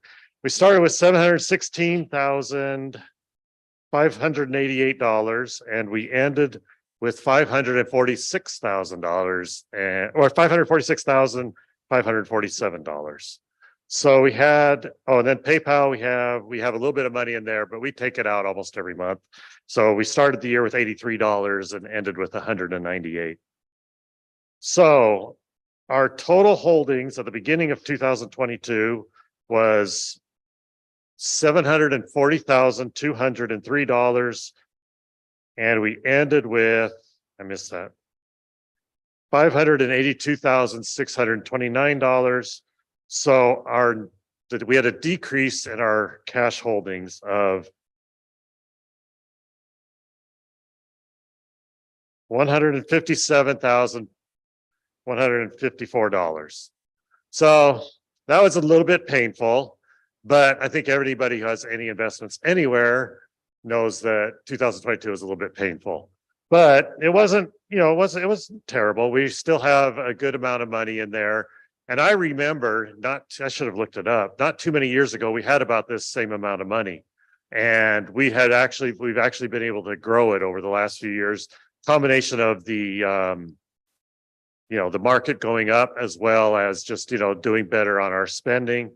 And financially, COVID was actually kind of helped us, even though it was a rough time. It actually because we didn't have all the costs. This 2022 is the first time really that we had a full, that we supported the national convention, a state convention, and most of the costs for our 2023 Washington seminar actually occur in December. So we had everything. So it was actually a pretty good year. And I know for a fact that Everett really does work hard to bring in more money and also to make sure we are spending it properly.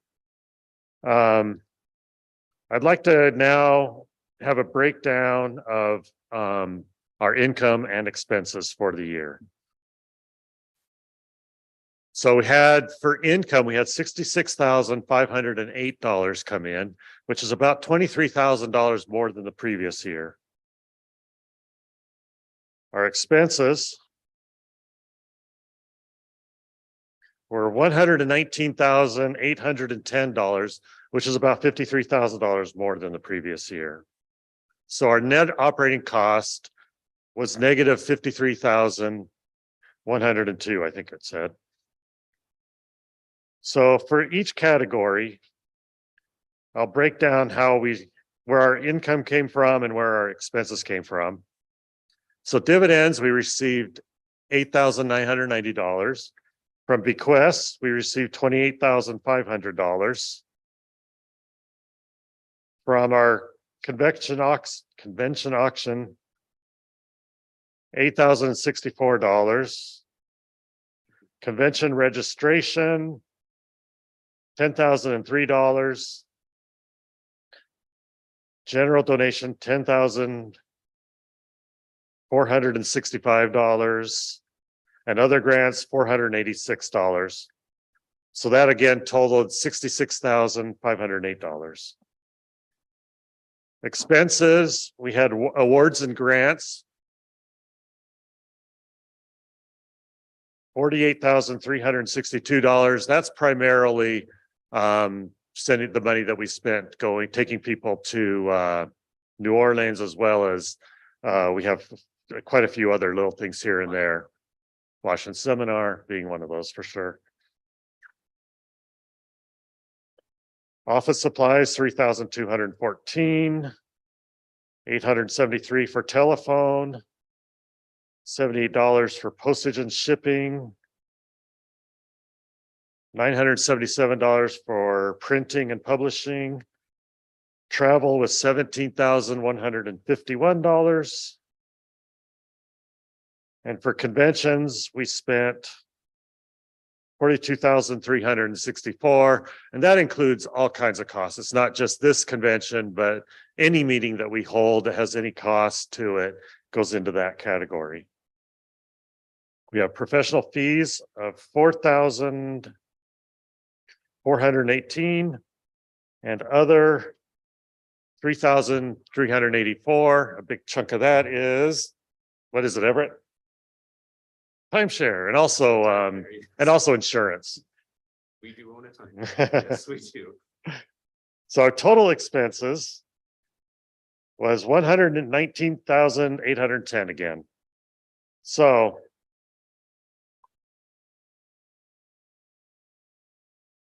while it was kind of a tough year financially, but it was actually, like I said, I think we did a really good job. I think, you know, our affiliate is in great shape. We still have income coming in from a lot of different sources. Everett has been building that actually quite a bit. Like I said, we did at least $23,000 better than we did last year in income. And I think so far we've had a really fantastic year for this convention.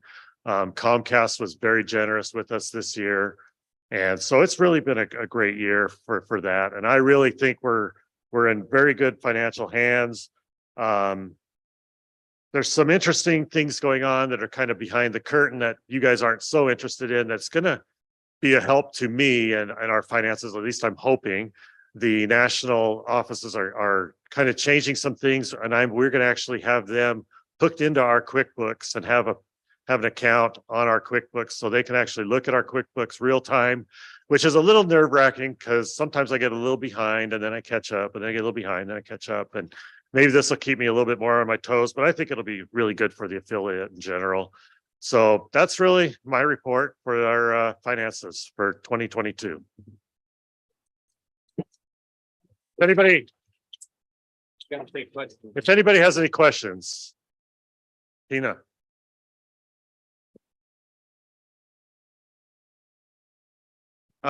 We have a phone bill for that, keeping our NFB line that comes up. We have a hotline, the info NFB hotline, and that's what we pay for. Yeah. Sabra.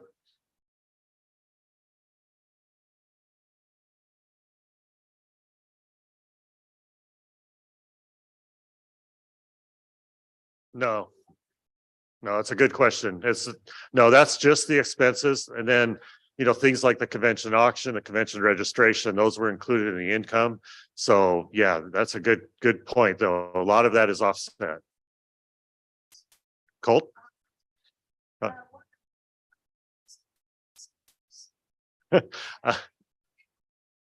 We just use the standard phones. It's just for the phone line. Somebody else out there had one? Yeah. Yes.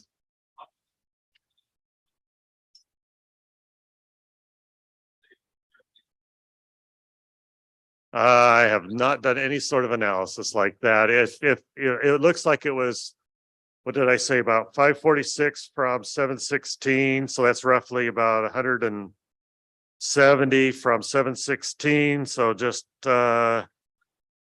25, yeah, 25%, pretty much how 2022 looked, I think. Adam? Yes, Adam. But the $50,000 that was donated to the National Library was that in 2022?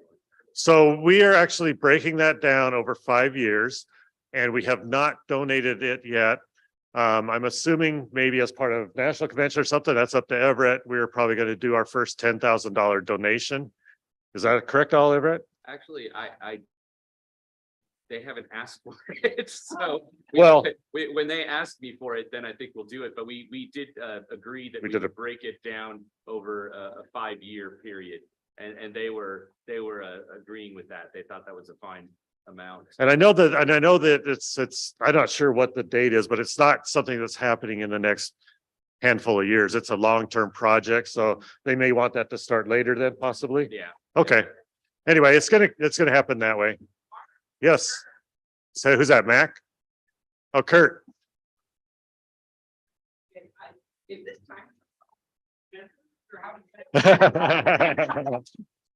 So we've actually been trying to find ways of kind of getting rid of it, so to speak. But we have in the past auctioned off the week of the timeshare. And to be honest, we don't have, Barbie did it one year and paid for that. And Olvia and Yep, yep. And it's something we probably, I don't have the paperwork on. I don't know whatever it has, and maybe we need to get a little more organized and try to, what's that? Yeah, we probably should try to auction that off every year, at least until we can get rid. Unless someone wants to buy it from us. We would love to sell it. Which island was it on, Barbie? Oh, you traded it. Gotcha, gotcha. Okay. Yeah.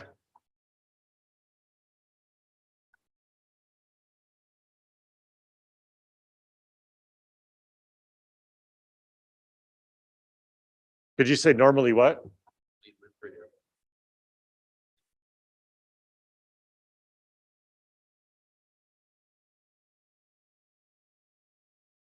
Well, the last like 3 years, it went up huge amounts to where our operating costs, even though our operating costs were negative, our overall total holdings went up significantly every year the last like 3-4 years now.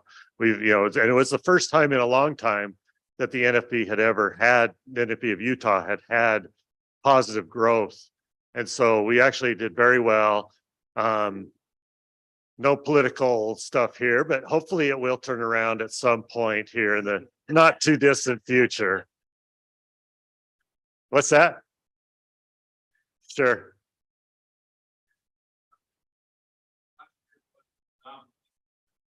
For financial markets, we've never had interest rates increase at the rate that they've had before. Never in the history of the U.S. has a rate been raised like that. So last year is considered Yeah. an anomaly in financial U.S. history. Yeah, and it was some of the fastest inflation we've ever had as well. So you combine inflation with that, with the interest rates. It was a tough year for sure. And so, but we do believe it will come back. It always has. But we're and like I say, we are trying to find other income sources. And as far as risk goes, we have a very good, I believe, manager with Corey Noyes. He was with Edward Jones. He's now with what he's called Balanced Capital, if I remember right. And so we believe it's good. The board has talked about the investments in the past, has approved this as our investment strategy. Which Adam is that? Yes.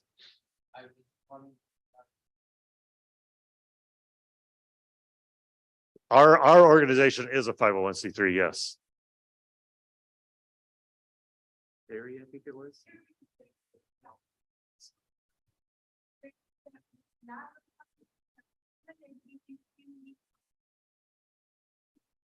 Probably on the last part for sure. Yes, I would say. Yeah. She wanted to know if there's grants that we are not applying for, and if we need help with applying for grants. We do love to have grants, and we have some grants that we apply for through DSBVI with And USDB. and USDB, and then we hope for possibly some with the state. So I will leave that to Everett to kind of answer, I think. I'll answer this. Grants are an interesting thing because grants are something that come with a lot of stipulations. And so you try to look at grants that are not going to put a whole bunch of extra work on your own people. Most of us are employed full-time, part-time, or raising a family or caregiving in some type of capacity. And so it's a lot to ask. So we look for grants that we can manage, that the stipulations won't overwhelm us. And then also, we also look for grants that don't dictate things to us. We were getting a grant from the Department of Workforce Services for Project Strive. We were really excited for that grant. And then they have changed the stipulations year after year after year. And then they started putting stipulations on it and dictating to us who should manage the grants and who should be a part of it. And I'm sorry, but I'm not going to let the Department of Workforce Services tell the NFB of Utah how to operate.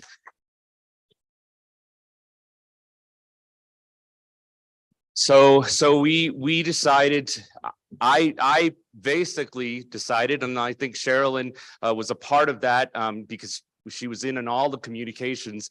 We felt that it was probably best to let that one go for now. Maybe we'll get it back in some time, but again, I'm not going to let them dictate to us who we should be and how we should be and what we should be. So that was why we did let that one go at that time. But we, as an organization, we definitely are excited about grants that are easier to manage and don't have a lot of stipulations on them. Hope that makes sense to all of you. Is that it for questions? All right, thanks. Well, one thing we need, we do need a motion. Thank you. We need a motion to accept the Treasury report. So we have a move. Who was that moved it? Carl moved it, and who seconded it? Okay, wonderful. So it has been moved and seconded that we accept the Treasury report. All in favor say aye. Any opposed? All right, thank you, Mark. Thanks for a great job. Carl Smith and Michael Harris, if you'll make your way up to the front for resolutions. And in honor of door prizes and spending money, let's give away some more door prizes. Hey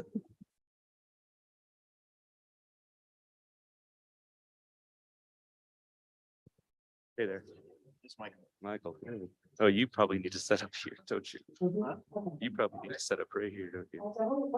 Or do you want to read from down there with the wireless? What would you prefer?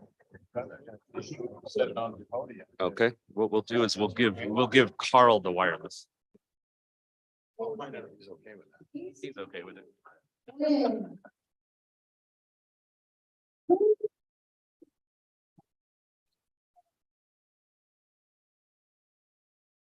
You got a $50 gift card.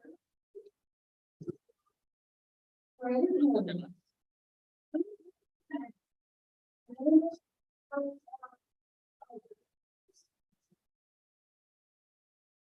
Okay, so here we go. We got one more person. Thanks. Carl? Jacob Peterson. Yeah, Jacob Peterson. Okay. Jacob, you got another one. Give that, let's Hey, Carl, this way.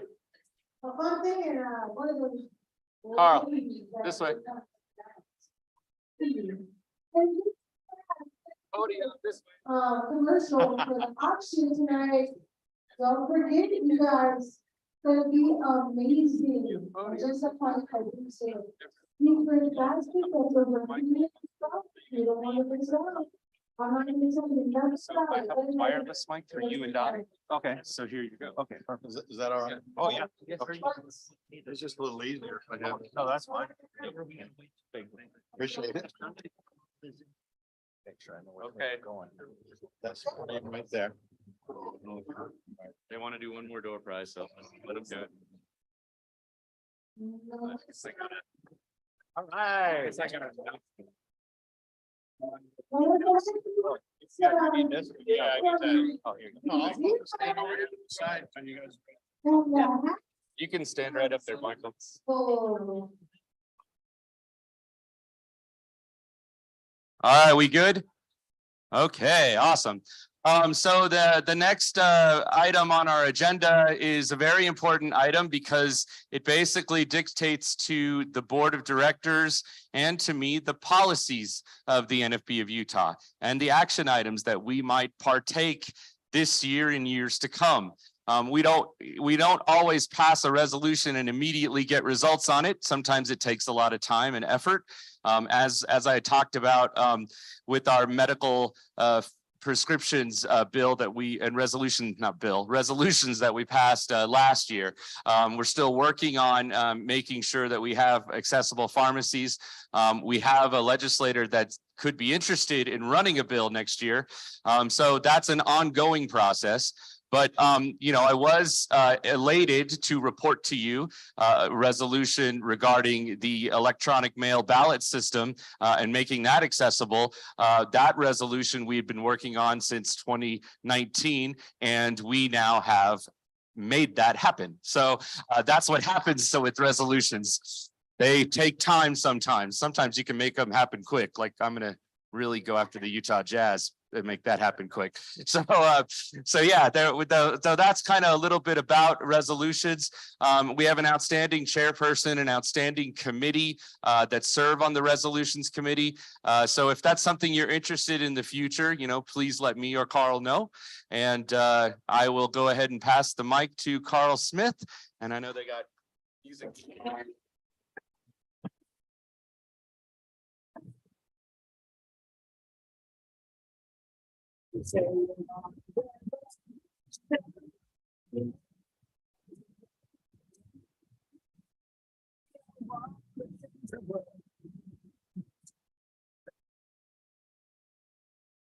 Anybody who knows me, particularly Barbie and those others that meet with our class will know I'm a really familiar Beatle reference guy. So I always have to have a Beatle reference in one of our classes. So I appreciate the music people, James and Mac, who have come up with that. Good stuff. I want to add one thing to whatever it said about resolutions. Yes, they are policies to direct the president and the board of directors, but they're also directions for the members, because if we don't help and support these resolutions that we pass, they may not get done. Everett can't do it all. The board can't do it all. We all must work together. We've talked about that this weekend a lot, and it really takes all of us to be part of that. So when you vote on resolutions and when we pass resolutions, remember, you are agreeing that that's something we're going to do. And if Everett or someone comes to you and says, I need your help on this, you have sort of put yourself into place to do that. So remember that. I think the resolutions we have are good ones. I hope we always are. We've worked really hard on putting them together with topics I think are important. I want to thank the resolutions committee for helping to put these together. We have 4 resolutions that were recommended to do pass by the committee. We have with us the inimitable Michael Harris, who is our Braille reader. Michael, you can go ahead and go to the podium. I'll just use this wireless one here. Michael will read the resolutions, and particularly the last resolution I want you to pay attention to, because Michael is an example of why we want that resolution. So the first resolution, 2023-01, deals with state contracts for assistive technology. Resolution 2023-01 regarding a state contract for assistive technology products for the blind and visually impaired. Whereas the availability of modern assistive technology and training in its use is vital to a blind or visually impaired person's success at home, in school, and on the job. And whereas because of the high cost of this equipment and or training in its use, it must often be required through vocational rehabilitation. And whereas I read that wrong. In its use must often be acquired, not required. Let me start that whereas again, I apologize. Whereas because of the high cost of this equipment and or training in its use, it must often be acquired through vocational rehabilitation. And whereas in 2018, for reasons never explained, long-standing purchasing contracts depended on by rehabilitation counselors for assistive technology and related service purchases used by the blind and visually impaired were canceled. And whereas cancellation of these contracts has resulted in confusion as to what technology products and related services are available and where to obtain the best combination of both. And whereas these major buying decisions are now being made by purchasing agents with no knowledge of the technology and related services they are purchasing. And whereas this has resulted in purchasing equipment from websites or other product forwarders offering low prices for the product, but no training or ongoing tech support for the end user, delaying timely access to the use of the equipment. And whereas in early 2023, the Utah State Office of Rehabilitation issued a bid request for the purpose of awarding a contract for the purchase of assistive technology products, excluding those used by blind or low vision persons. And whereas the description of the purpose for this bid request reads, the recent bid released by state purchasing is focused on products purchased through our Utah Center for Assistive Technology. The current solicitation was created to award a contract to the most qualified vendor who can obtain and supply the broad range of assistive technology equipment we purchase each year. And whereas when asked why products for the blind and visually impaired were excluded from this contract bid request, Sarah Brenna, Director of the Utah State Office of Rehabilitation, responded in an email as follows, quote, we agree that many devices requested for blind and visually impaired customers require hands-on support such as setup, training, and troubleshooting. These additional services were not provided by our previous vendor, close quote.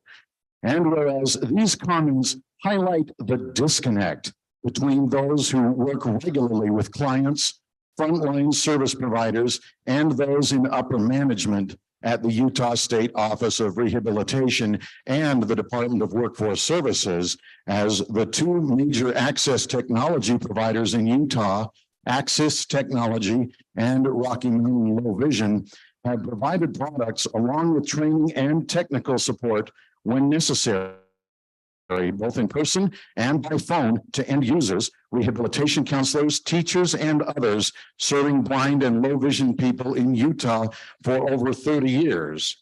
Now, therefore, be it resolved by the National Federation of the Blind of Utah in convention assembled this 22nd day of April, 2023 in the city of Provo, Utah, that this organization call upon the Utah State Office of Rehabilitation and the Department of Workforce Services to work with us to establish a defined and organized process for purchasing assistive technology products and related services for the blind and visually impaired on a level equal to that for products provided to other disability populations.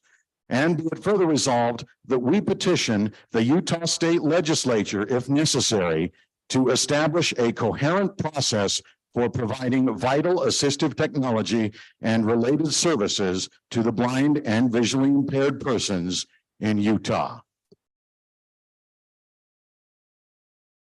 Oh, you want to come back? Well, actually, no, it turned off on us. So I guess so. Gotta love microphones. I'm gonna stand here and use mics though. Okay, so the committee actually recommends do pass. So first and foremost, I need a motion from the convention that you would like this resolution to pass. It's been moved and seconded, but we will have some discussion. Do I have any discussion or do I have any questions regarding the resolution? I think it's an important resolution. I'm excited that we're going to put it in place. I think that we need clear communication and a clear system. We used to have contracts for access technology, Rocky Mountain Low Vision.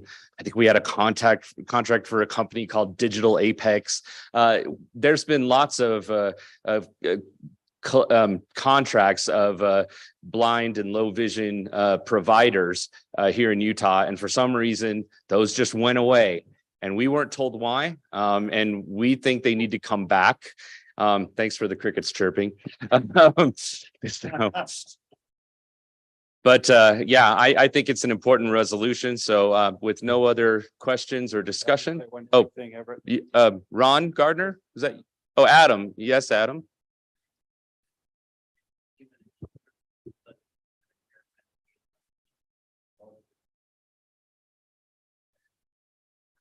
Well, covering the cost is very different issue, but So Adam Guyman didn't ask a question. He actually made a statement that he believes Medicare and Medicaid and other insurance should be covering the costs or helping the costs with technology. I agree with him, but that's not the issue on this one. Yep, that's a whole different one. And Tina Reisner, vocational rehabilitation counselor, says that this resolution is long overdue and it's about darn time. My mic isn't working, but ironically, once this contract was canceled, I started receiving the monthly contractor's newsletter.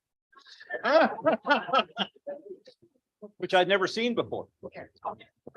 Yeah, we need to talk on mic because we have people listening on Zoom. Oh, here we Say go. that again. What I said was when the contract was canceled in 2018, not long after that, I began receiving the Utah State Contractors newsletter every month or so, which I had never seen before that day. So I don't know what they're thinking up there. All right, then we will call for the question. All in favor of passing resolution 2023-1, say aye. Aye. Any opposed? Motion passes. Thank you.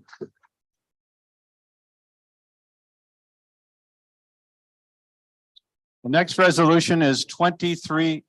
Oh, Ron Gardner.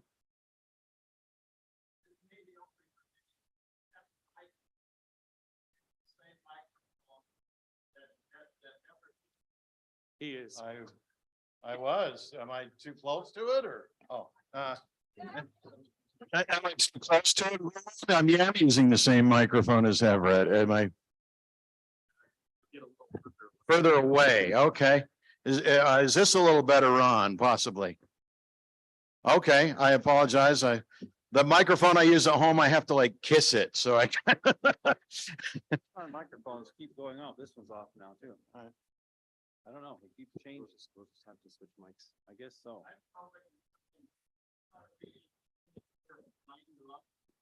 Yes. Okay, that wasn't my question. I'm gonna use this microphone because the one I had keeps shutting off on me. The next resolution 2023-02, has to do with the high cost of auto insurance. Oh, sorry. Go ahead. Go ahead, Mike. Are you ready for me? Yeah, go Okay. ahead. All right.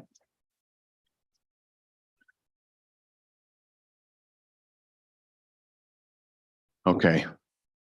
Resolution 20, is this better? Resolution, okay. Resolution 2023-02 regarding the high cost of auto insurance.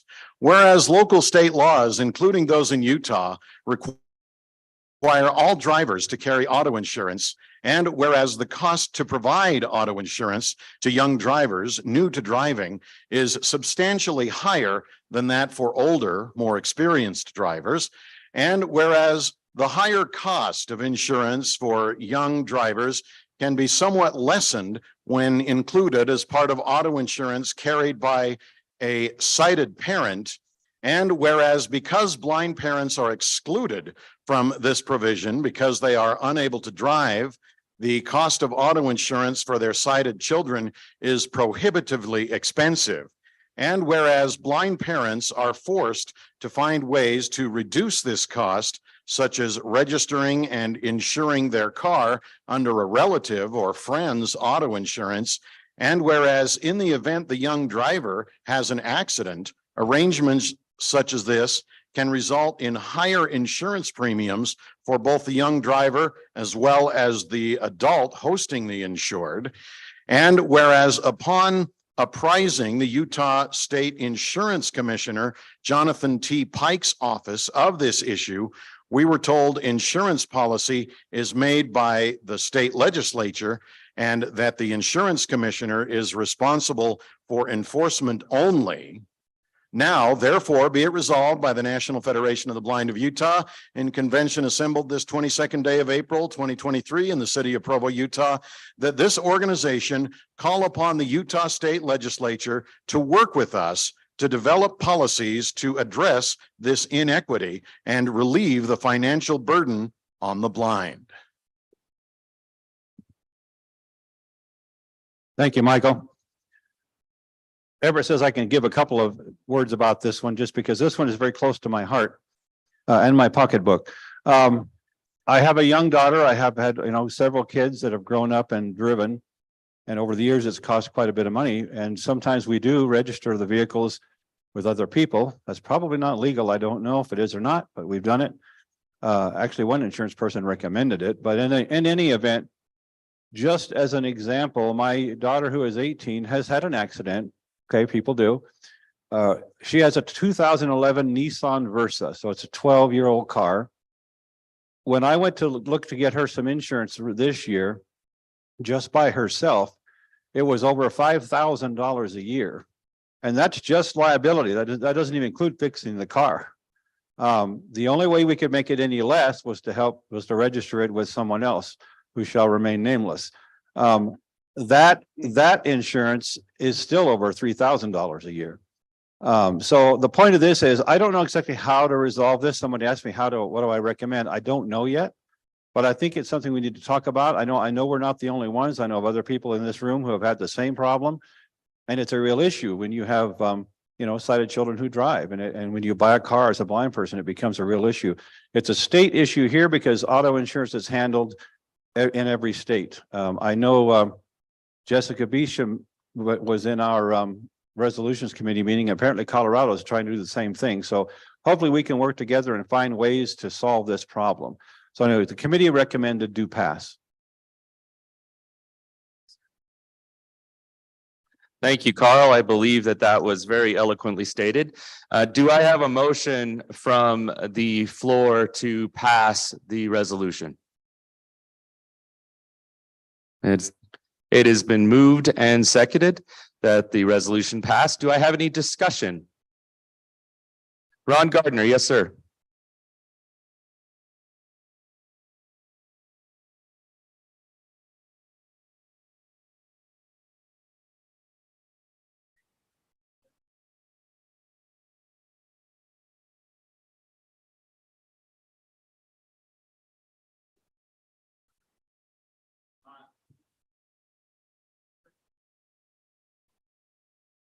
Register your own child living with you and someone else to present the high cost. Now, the underlying. Am I talking over anybody? No, I can hear you fine. The underlying. Help us understand that it is an issue, and we want you to understand it is an issue. But I think it's a little dangerous to put the concessions and the, admissions in a document. I'm just saying, if something does happen, I think the parties are really at risk.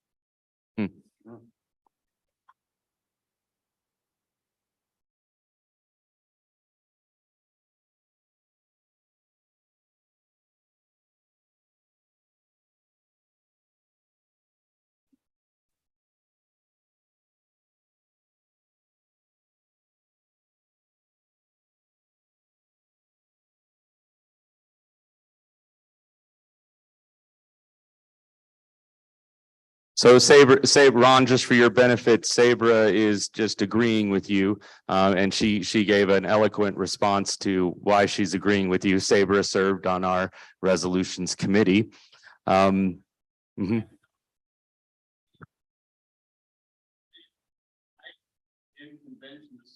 Yeah, me neither.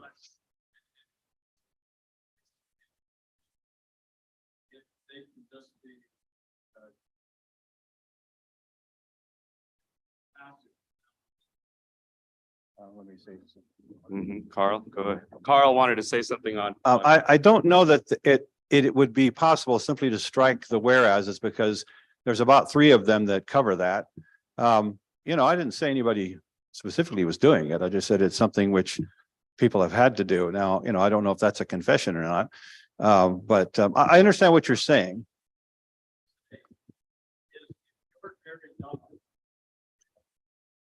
Has an accident, heaven forbid, then the party that's going to remain nameless and the party that, is the father of this girl, who is also nameless,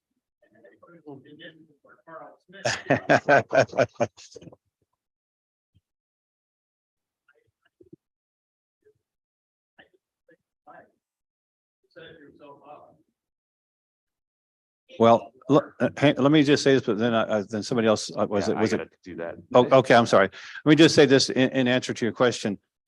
We've actually experienced it. And the insurance people sometimes recommend it, which is interesting. So we have actually experienced it. Oh, well, maybe so, but I'm just saying that when we've had to make a claim, they have paid. So, all right, well, in any event, they have had to make a claim. My point is, and whatever we do, whether this resolution passes or it doesn't, and I understand your concern as a legal, illegal person and all that. There is a real issue here and it has to be dealt with. So, okay, go ahead, Everett. I'll shut up. That's all right. So I'm gonna take Mark Turley first. Mark. We're at that risk already, and I don't think having it in the resolution really actually increases that risk to any individual person. It just highlights the reason why, and it is ridiculous that a person have a higher policy just because their parent happened to be blind, because this policy is for the driver, not the driver with the parent in the car. It's just for that driver. And I think we're already at that risk level. I don't think it should add any risk to any individual person. I can't see why they would take this and all of a sudden make a law enforcement move to go and try to investigate all blind people, how they get their insurance. So Mark has made the point, Ron, that he believes it doesn't extend any risk any further. Just so you're aware, I'm paraphrasing just to keep the time. Sabri, you've already spoken a few times, so I'm going to let a few others speak. I heard James. Thank you, Casey Quinn.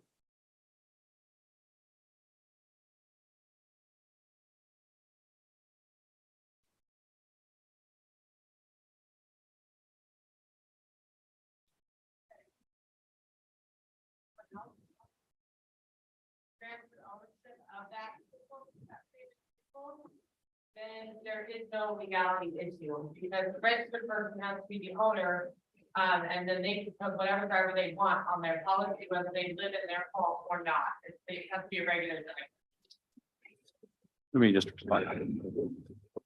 You might want to paraphrase what she said. What she said was, as having been a licensed insurance agent, if the car is registered and is owned by the person who bought the insurance, who is, has the insurance policy, they can put any driver they want on there. And that's what we did. My cars have been titled over to the person who shall remain nameless, that car, because of that reason. Because we figured that was probably important. So that is how we did it. Ron, okay.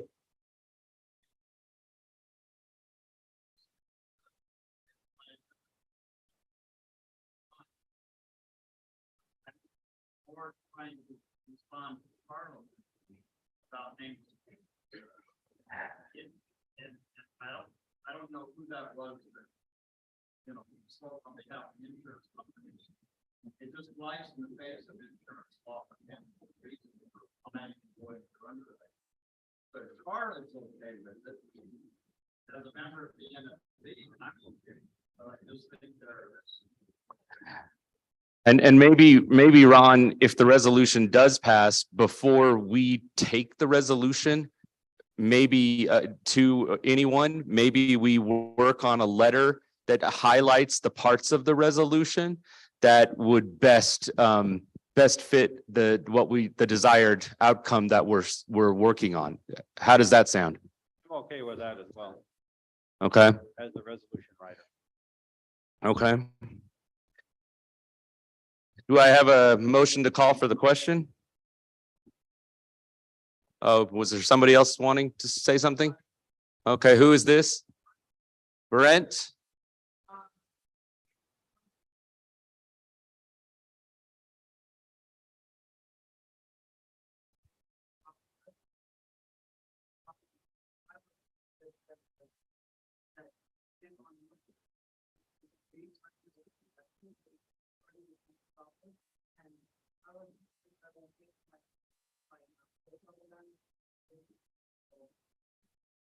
You'll get there, Brent. Thank you very, very much for your personal story about your accident. I appreciate it very much. All right, all in favor of passing the resolution, say aye. All in favor or against the resolution? Motion passes.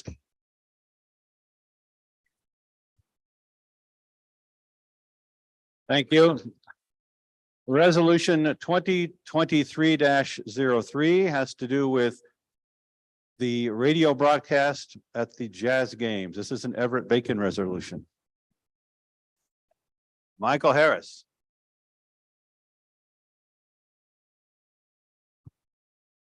And you gotta love it, baby. I had to do it. Sorry. All right. Resolution 2023-03 regarding Utah Jazz live broadcast. Whereas Vivint Smart Home Arena is the official home of the Utah Jazz, and whereas KZNS provides the radio play-by-play for the Utah Jazz, and whereas according to their websites, the live game radio broadcast is provided to patrons who have a radio when in attendance for live games. And whereas currently there is a significant delay of at least 10 seconds between the live game action and the radio broadcast that impedes blind people from participating and enjoying the live game experience. And whereas in the past, described game action on the live radio broadcast was not delayed, and whereas the Utah Jazz official website states that the delay is slight and does not impede the live game experience, which is a direct contradiction to what blind people have reported.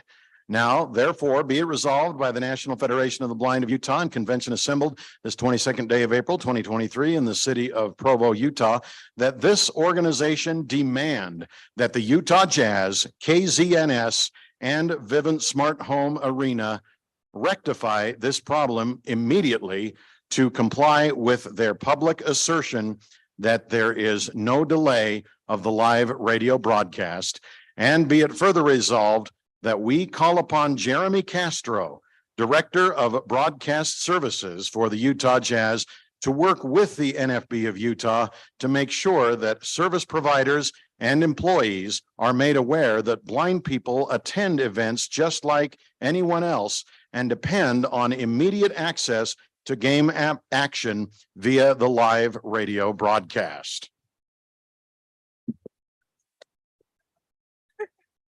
Committee recommends do pass. Thank you. So, you're going to see this resolution again nationally because my whole purpose of going to 2 Utah Jazz games this year was to test this theory out. I believed that there was a problem, and much to my chagrin, I was right. There was a significant delay. Mark Turley and I experienced it at the Lakers Jazz game, which the Lakers won. Quinn Price and I experienced it at the Lakers Jazz game, which the Jazz won. So, and then I started asking folks on a national level what type of issues are out there. You go to a Baltimore Orioles game, the radio broadcast is dead on with the game. You go to a Philadelphia Phillies game, it's significantly delayed. My friend Sean Calloway goes to Washington Wizards games and Washington Commanders games. The Washington Wizards, it's perfect, no problem at all. The Washington Commanders, it's a significant delay. I went to a Dallas Cowboys game last year and the same problem. They didn't even have the radio broadcast available. I couldn't even get the radio to work in the stadium. So it's a problem that's happening here. And then it's a problem on a national level that I believe we're going to need to address nationally. So that was I wanted to start it here and we'll take it on further. So do I have a motion to adopt the resolution? It has been moved and seconded that we adopt the resolution. Any other questions or comments? Ron Roberts has a comment. Ron?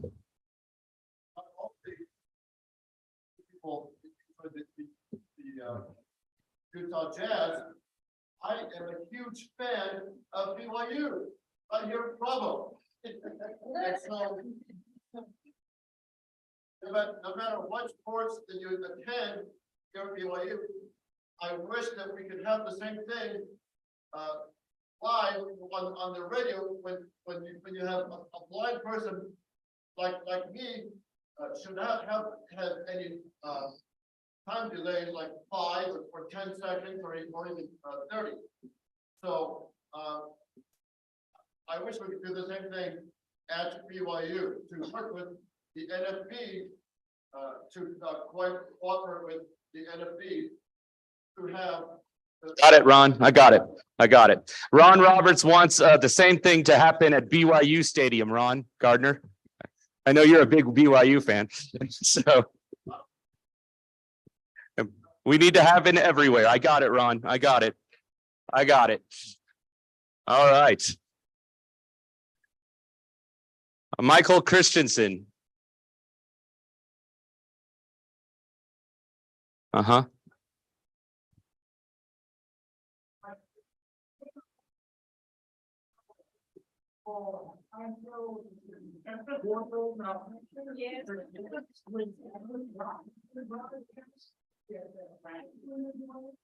The nature of the delay in telecommunications is to have a red button whereby someone can be immediately scratched and not transmitted.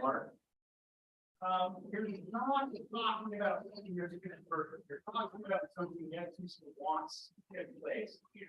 Inappropriate project can be Michael Christensen is saying that the FCC wants this in place because of a situation that happened with the Super Bowl a few years ago. And I do understand what Michael is saying, that there needs to, let me finish, guys.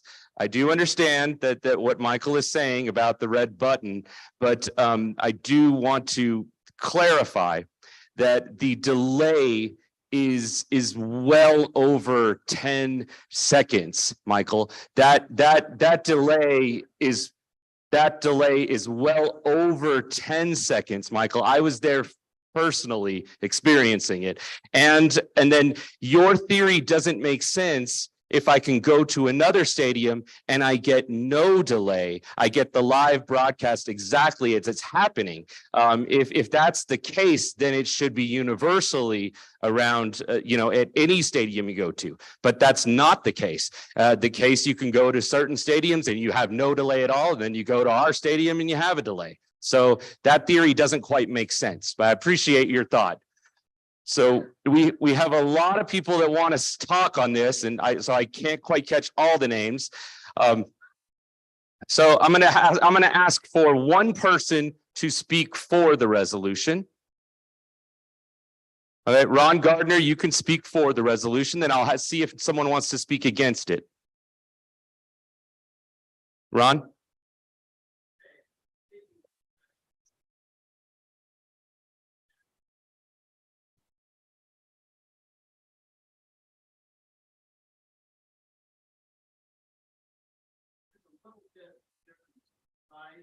And well.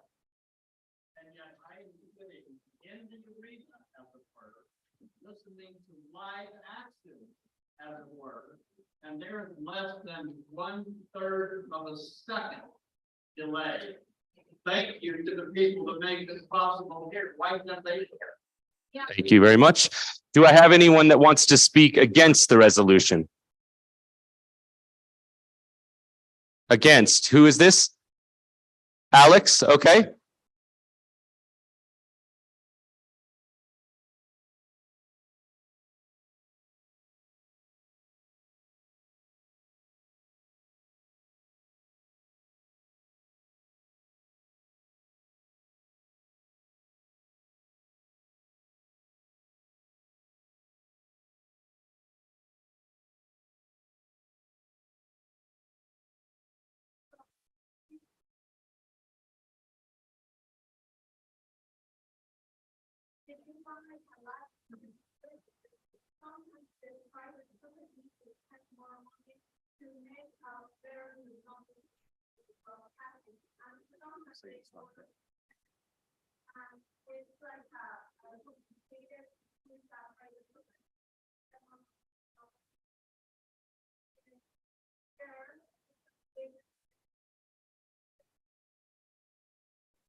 Like,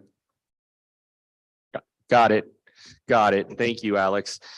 Alex is concerned about the cost that affects the companies that are doing this. I'm very much paraphrasing and summarizing what she gave. I appreciate what Alex is saying. I would state that in the resolution, it does state that the company that is doing the Utah Jazz broadcast states that there is a very slight delay on their website. And we pointed that out in the resolution. Slight delay is not 10 seconds or more, in my mind anyway.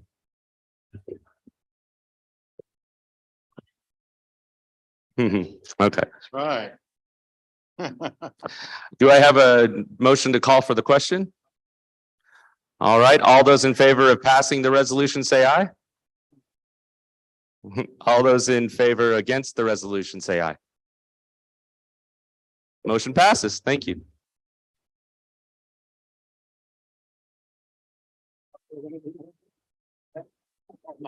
All right, we have one more resolution, but I should say anybody who's been to a basketball game knows 10 seconds is a long time. And I want to thank Everett for his sacrifice to going to all those games just to research for us this problem. I know he would never have attended a sporting event if it hadn't been for that. The next resolution, resolution 2023-04. I will just say before we read this, Michael Harris has been our resolution reader for several years. Those of you who may not be aware, Michael is reading everything in Braille. So if anybody tells you you can't learn to read Braille and do it well, listen to Michael and then listen to this resolution and tell me what you think. Resolution 2023-04 has to do with Braille books in school. Michael. Hope I read this good.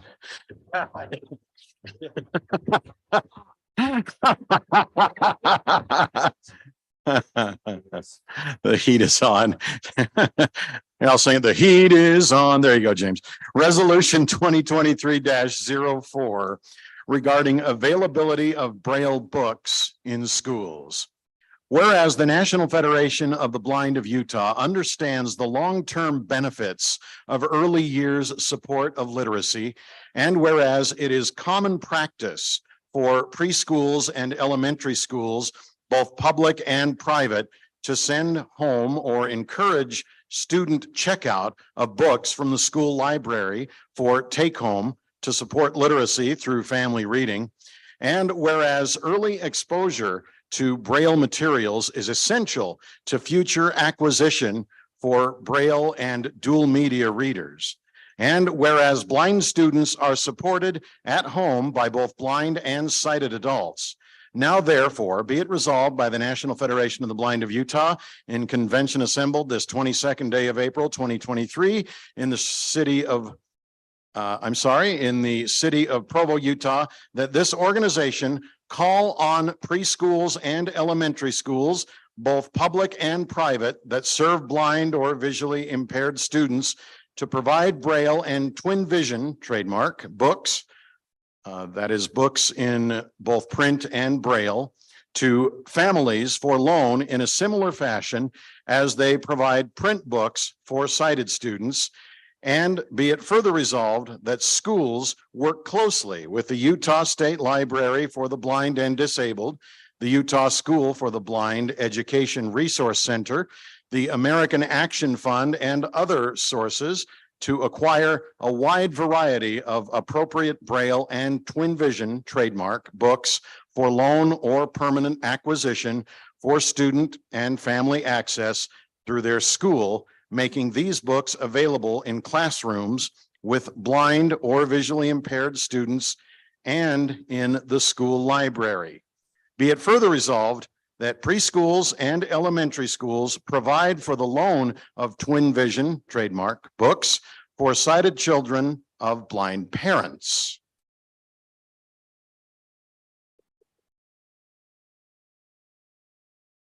Committee recommends what took us so long. Do pass. This was a great resolution brought to us by Katie Nelson from our Parents Division. Thanks, Katie.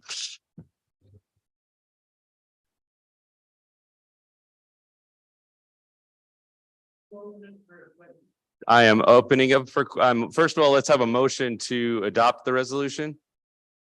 It has been moved and seconded that we adopt the resolution. Now we'll open it up for questions, and that's Vern Jetson. Okay.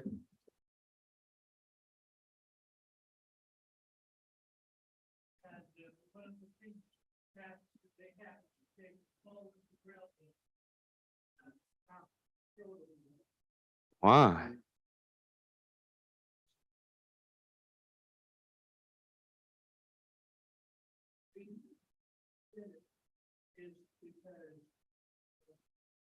Low use, number one, and they needed no more room. If they wanted to use for regular books. So, and again, some of the books that we're talking about are 8 volumes of Braille that you can get, in a standard book. So it was a space issue. So Vern Jensen is bringing up the issue. Are you for the resolution though, or against it, Vern? You're against it. Vern is against the resolution due to, he has 2 daughters that work in libraries in Cedar City, and they had to throw away a multitude of volumes of Braille for lack of use and for space issues. Do I have anyone that wants to speak for the resolution? Sabra, you would like to speak for the resolution? Okay. Nope, go ahead.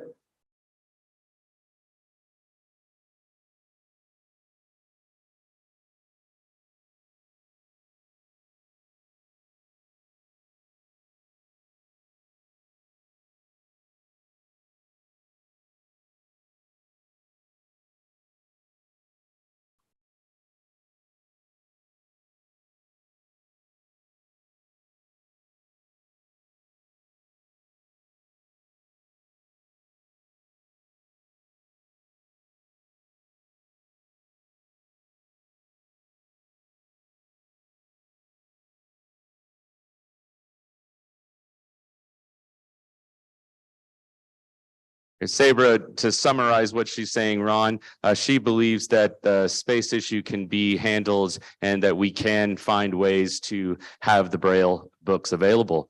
Do I have anyone else that wants to speak for or against the resolution? Rebecca Jakeman, do you like to speak for or against? Okay.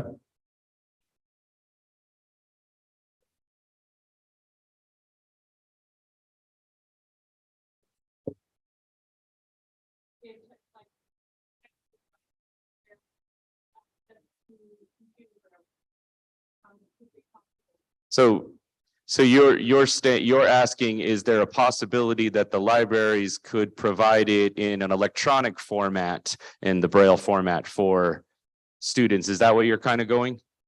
Okay. In addition to the physical books, I don't know the answer to that. I got to have a resolution to go and ask the questions, right?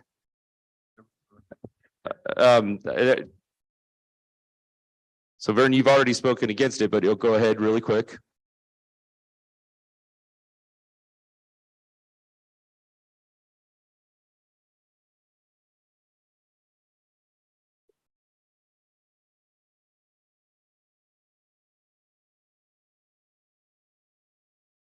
Vern said he called, made multiple phone calls trying to get someone to take the Braille books, but couldn't find takers. So thanks, Vern. I can say something. Carl Smith. Yeah, I'll just make one comment, a couple of quick comments about this. First of all, Vern is actually pointing up a different problem, and that is we need to get more people out there reading Braille. Yeah. That's, I mean, I can understand a library, I can see where they come from that way.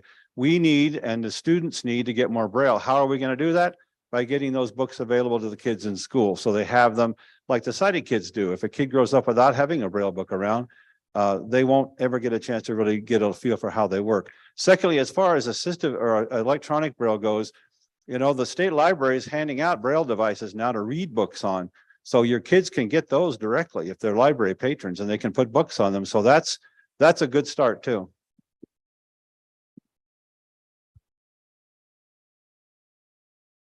Who do I have to speak for or against the resolution? Melissa is speaking for.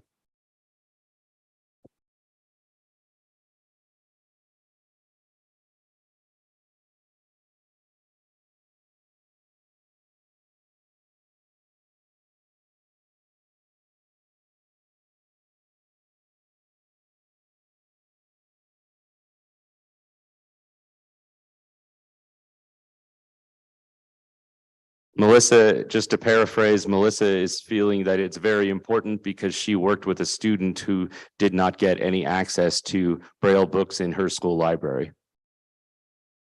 Barbie, are you speaking for or against?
Right, Victoria, do you want to speak for or against?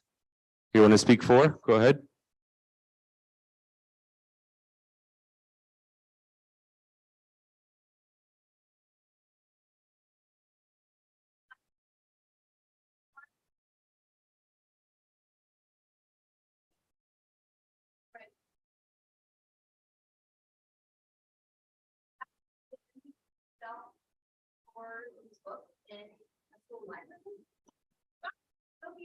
And I also think that it's important for sighted children to see these books on the shelves, to see Braille books on the shelves of their school library and in the school library. Because it will help with the idea that, hey, you know what? Braille is not just something that goes in the closet. Braille is something that is okay to see and okay to even have the excited kids check out these books and give them a read. Give a Braille experience and know that it's okay. Thank you very much. Okay, I think we've heard several for and several against. So I think, do I have a motion to call for the question? All right, all those in favor of adopting the resolution, say aye. All those against, say aye.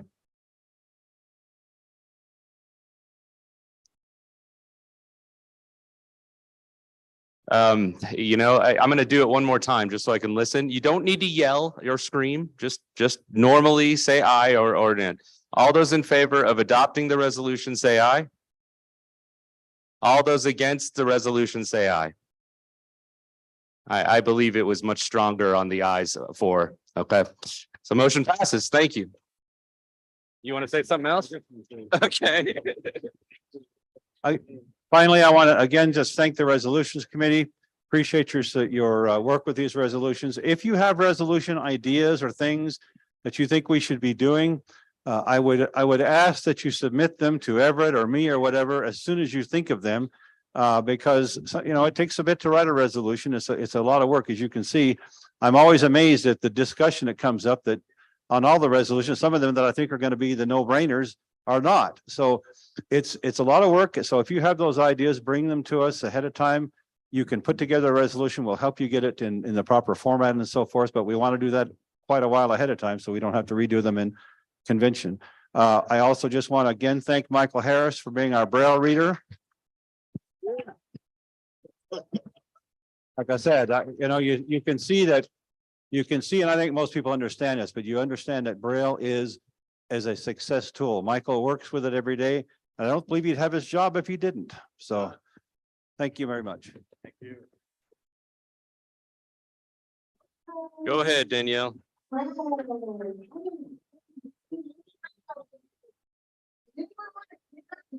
Mark Turley, if you'll make your way up.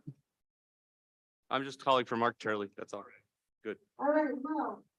I got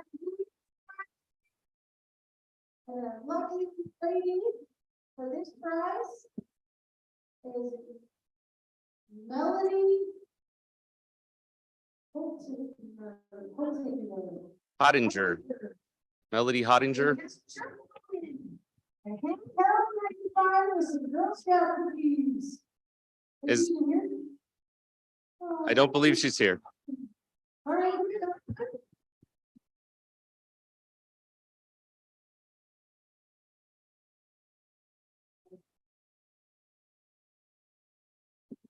Okay,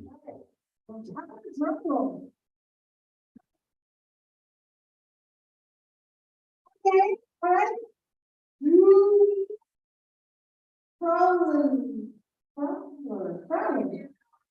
Not here.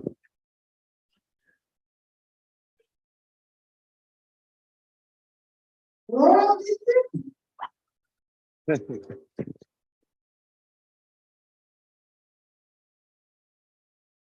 All right, come on up. That's it. Thanks. Thank you, Danielle. Thank you so much. All right, we will move to elections. We're just a little bit behind schedule, but I think we'll be okay. It'll be, we do have a banquet that we want to get to at 6:30 p.m. So I hope all of you are excited. And those of you that want to go get dressed up for the banquet, we definitely want to do that. Elections are an extremely important part of our board of directors, our organization. Forgot my gavel, so I'm hitting it with my fist. Elections are always a kind of a highlight for me. I enjoy the elections process. It's interesting. I never want people to think that, oh, the board is only what Everett wants. It's not about what Everett wants. It's about what you all want. The board of directors is made up of individuals who are willing to serve, who want to serve, and it's important that we have individuals that, that give up their time and meet on a monthly basis, go out and recruit more members, and continue to build our affiliates and our programs. I'm grateful to all of the members of the board of directors. I think they do an awesome job. I think they give up a lot of their time, and it's always been a pleasure to work with all of them, even the ones that I've worked with in the past and the ones that I work with today and the ones that I'll work with in the future. But the board of directors just is your decision. There is a nominating committee. I do assign the committee because that is something that is required of me in the Constitution. I make recommendations to the committee, but the committee meets and they make their own decisions. So I want to make that clear. Of course, I'm going to make some recommendations, but the committee does not have to follow the recommendations I make. And then you today, you do not have to follow the nominating committee report. So that's kind of how the election process works. We do think it's a democratic process. We do try to manage it as best we can, just like any organization does, but we do want it to always continue to be a democratic process. So I asked Mark Turley to chair our nominating committee. And so Mark will give us the nominating committee report. I'll move the mic up for you. Okay.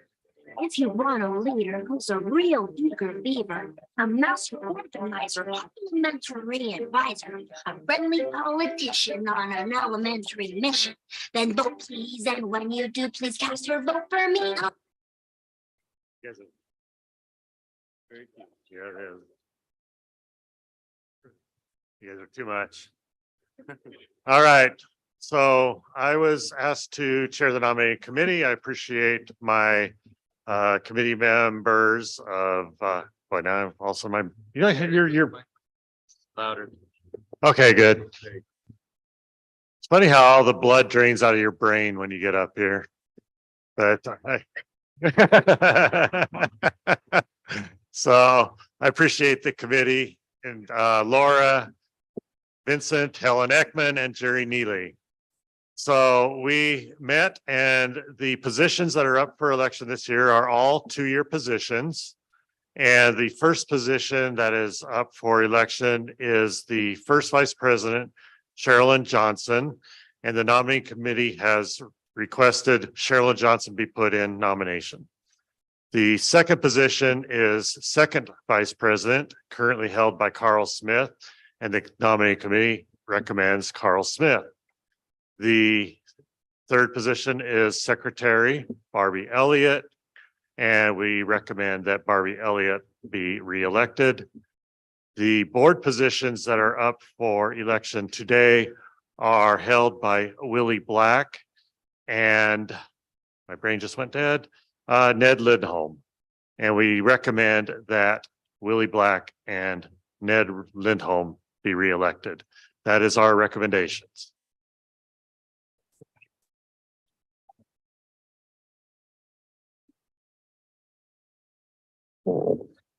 Do I have a motion to accept the nominating committee report? Willie Black makes that motion. It's seconded. All in favor say aye. Any opposed? Motion passes. Okay, we will now open up for elections. The first name of nomination by the nominating committee for first vice president, the name of Sherilyn Johnson has been placed in nomination. Sherilyn, do you accept? Good. Are there any other nominations from the floor? Any other nominations from the floor? Any other nominations from the floor? It has been moved by Willie Black that Sherilyn be elected by acclamation and seconded. All in favor say aye. Any opposed? Motion passes. Congratulations, Sherilyn. There is a microphone by Danielle if you want to say anything. Okay, Sherilyn says thank you. All right, the name of Carl Smith has been placed in nomination for the position of second vice president. Carl Smith, do you accept? Any other nominations from the floor? Any other nominations from the floor? Any other nominations from the floor? We moved by Laura Vincent and seconded that Carl be elected by acclamation. All those in favor say aye. Any opposed? Motion passed. Or Carl, congratulations. Carl, did you want to say anything? Thank the acclamation. Okay. Excellent. All right. The name of Barbie Elliott has been placed in nomination for the position of secretary. Barbie, do you accept? Any other nominations from the floor? Any other nominations from the floor? Any other nominations from the floor? Been moved by Carl Smith and seconded that Barbie Elliott be elected by acclamation. All those in favor say aye. Any opposed? Congratulations, Barbie. Anything you'd like to say, Barbie? Okay, Barbie says thanks. All right. This is going much faster than I thought. So, all right. The name of Willie Black has been placed in nomination for the position of board member. We don't number these because we consider all board members equal. We really consider all positions equal. I don't have any separate officer meetings or anything like that. I try to meet with the entire board because I think we're all equal in our duties and our responsibilities. And so we all meet together and I really like it that way. So the name of Willie Black has been placed in nomination for board member. Willie, do you accept? Any other nominations from the floor? Any other nominations from the floor? Any other nominations from the floor? Kevin Ledford has made the motion that Willie Black be elected by acclamation, and it's been seconded. All those in favor say aye. Any opposed? Congratulations, Willie. Anything you want to say, my friend? Okay, thank you, Willie. All right, and the last and certainly not least, the name of Dr. Edwin Lindholm, Ned, as we affectionately refer to him, has been placed in nomination by the nominating committee for board member. Ned, do you accept? Any other nominations from the floor? Any other nominations from the floor? Any other nominations from the floor? Been moved by Carl Smith and seconded that Ned be elected by acclamation. All those in favor say aye. Any opposed? Motion passes. Congratulations, Ned.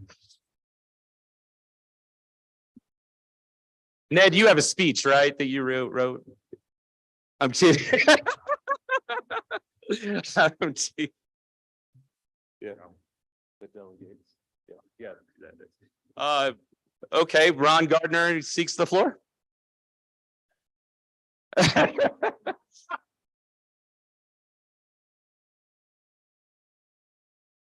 We already did. You. Oh, okay. Okay. Very nice. Mark and the committee had one final part of the report. I forgot, I neglected to mention the nominating committee also places in the up for nomination the name of Everett Bacon to serve as delegate at the national convention and Mark Turley as alternate delegate.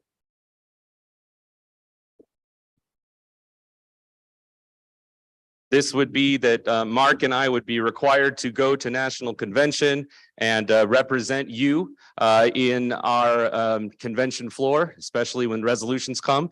That doesn't mean I won't listen to you, but I will represent you. So if there's things ahead of time that you want me to know about, I definitely want to hear from you regarding national convention and resolutions and all of that. If there's something that happens to me and I'm not able to serve, Mark Turley would be my alternate. Do I have a motion to accept myself as delegate and Mark Turley as alternate delegate? It has been moved and seconded. All those in favor say aye. Any opposed? Motion passes. Thank you very much. We did it. We did it. Another convention, another business meeting, all of the awesome things that happen. Let's go get ready for a banquet. We're adjourned.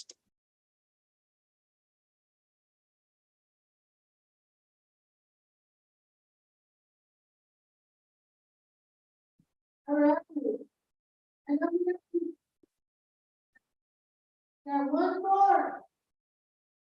One more, man. I got a competition. Oh, cheese and crackers. Oh. Now, what is this? Okay. Don't leave. Or you're gonna miss out on your opportunity. Just don't worry. I have to make one. We're gonna give some money. I feel like it's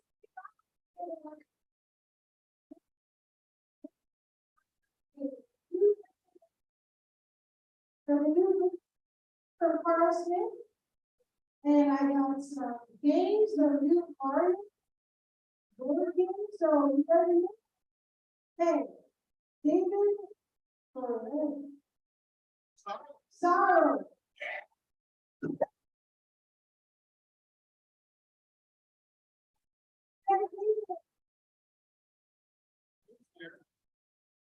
We're now officially adjourned, right, Danielle? Okay.